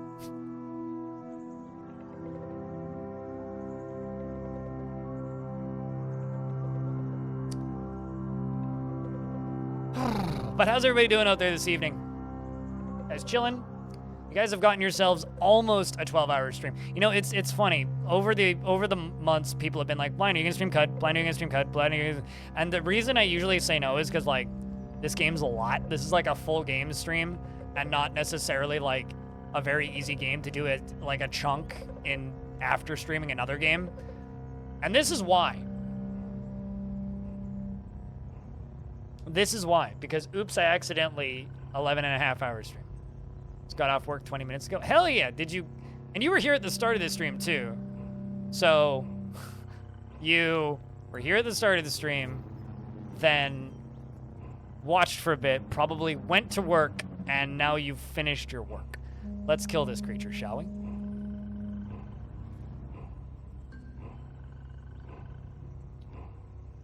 So we are sundering his mind, so I just wait.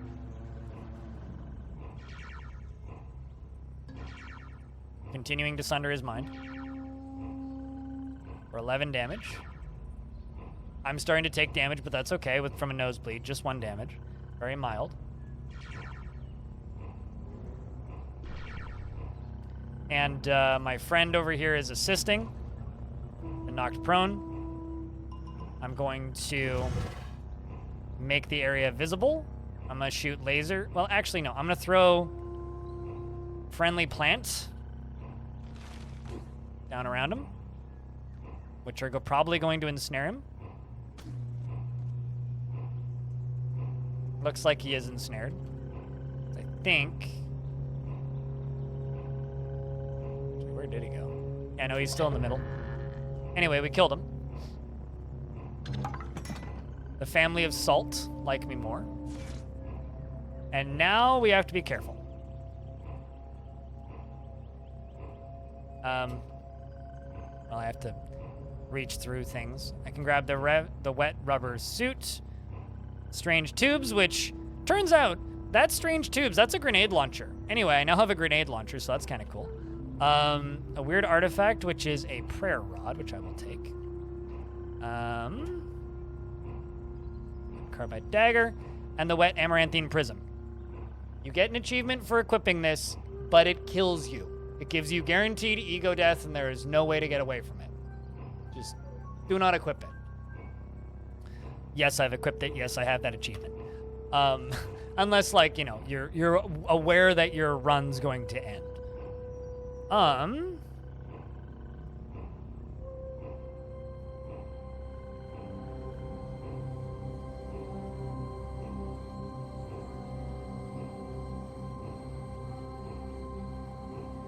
The amaranthine prism. A starless triangular prism of black glass. And now this item, because it's an important item, has the ability to recall story. The black glass.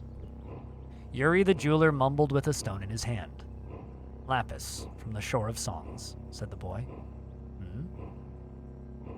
Said Yuri. Jasper. It's from Red Rock. Yuri furrowed his brow. Don't heed the tale of every thirsty fool, boy. The boy seemed to ignore him, and he pointed a small, dusty shard. He's pointed to a small, dusty shard the jeweler kept in a file on a high shelf of a pine cabinet. Didn't it Madame Frem, truly? Yuri glanced over his shoulder at the black glass and sighed. Indeed, boy.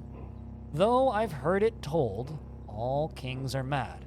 Who else would think themselves fit to rule the eaters? From which shore was it culled? Asked the boy.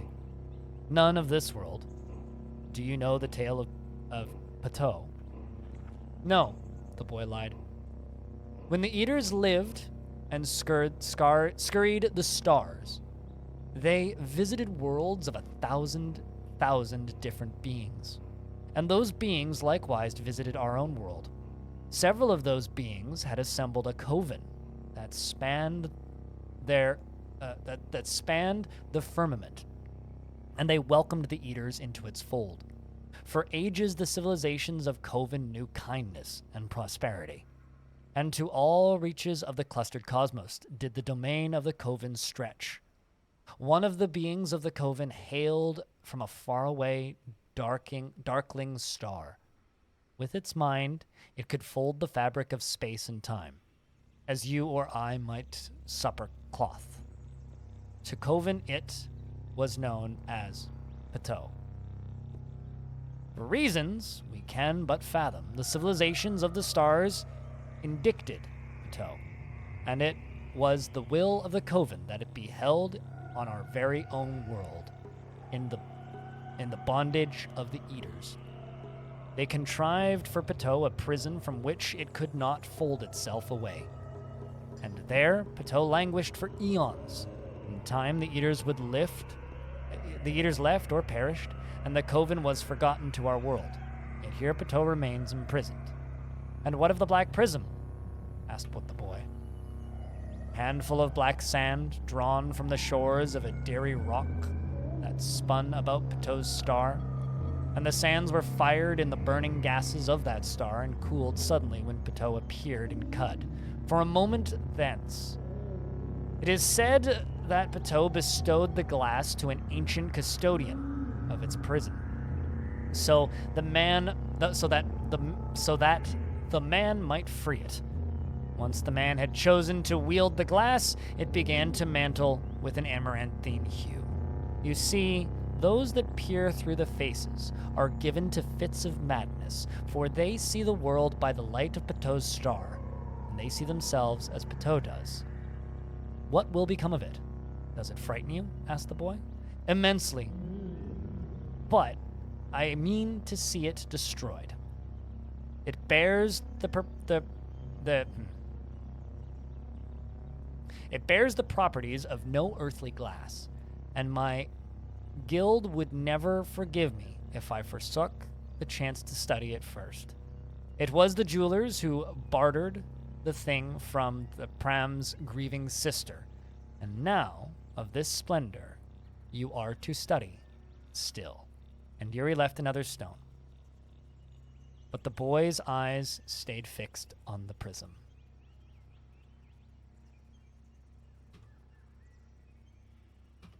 Pretty sure this game, predates Amaranth's rise to fame. I'm, mostly certain of that. Anyway, let's see if we missed anything.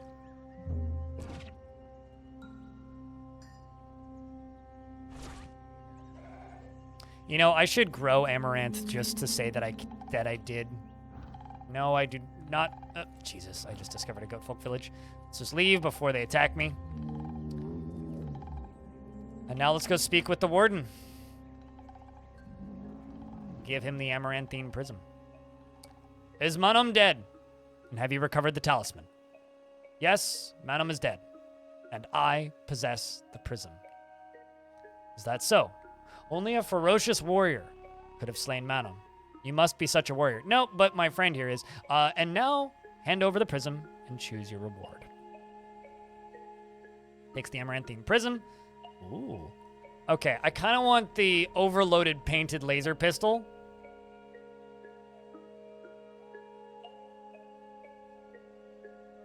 But, can somebody... Is the geomagnetic disc the Captain America shield? I know that that's a random thing to ask, but, is that or I should take, the Fulcrete longsword, probably. Which is, the boring one to take. Because that's just a data disk for it. That would be fun to learn how to make that. There's an item that floats nearby you that randomly just shoots out a disc that kills things immediately.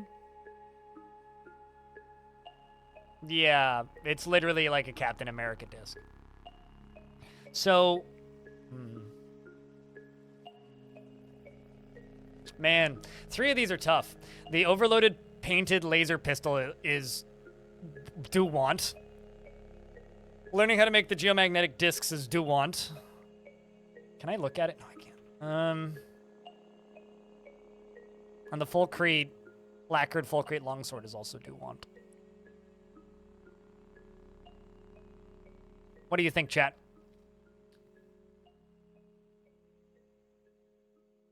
Let's learn how to make a geomagnetic disc. What does the rainbow colors even mean? The painted one? It means that it's painted. Or do you mean the numbers and letters at the end? Those are the crafting materials it takes to make the thing.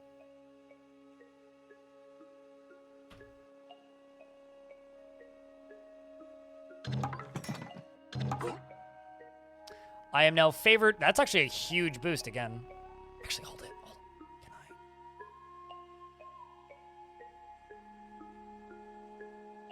Damn it. I need another 320. Although I do have a secret I can give to him. Found another goat folk village.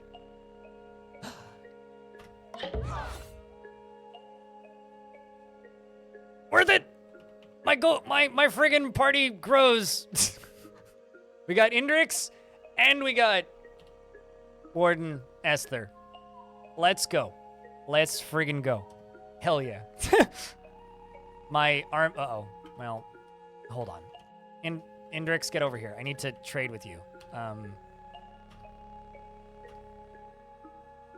Steel battle axe, do one. Please... Actually, hold on. I need to equip this backpack. I have a backpack that I don't have equipped. Oh, yeah, because it's going to unequip the chrome mantle. All right, well, I will...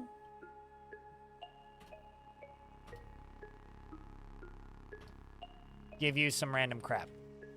That's heavy.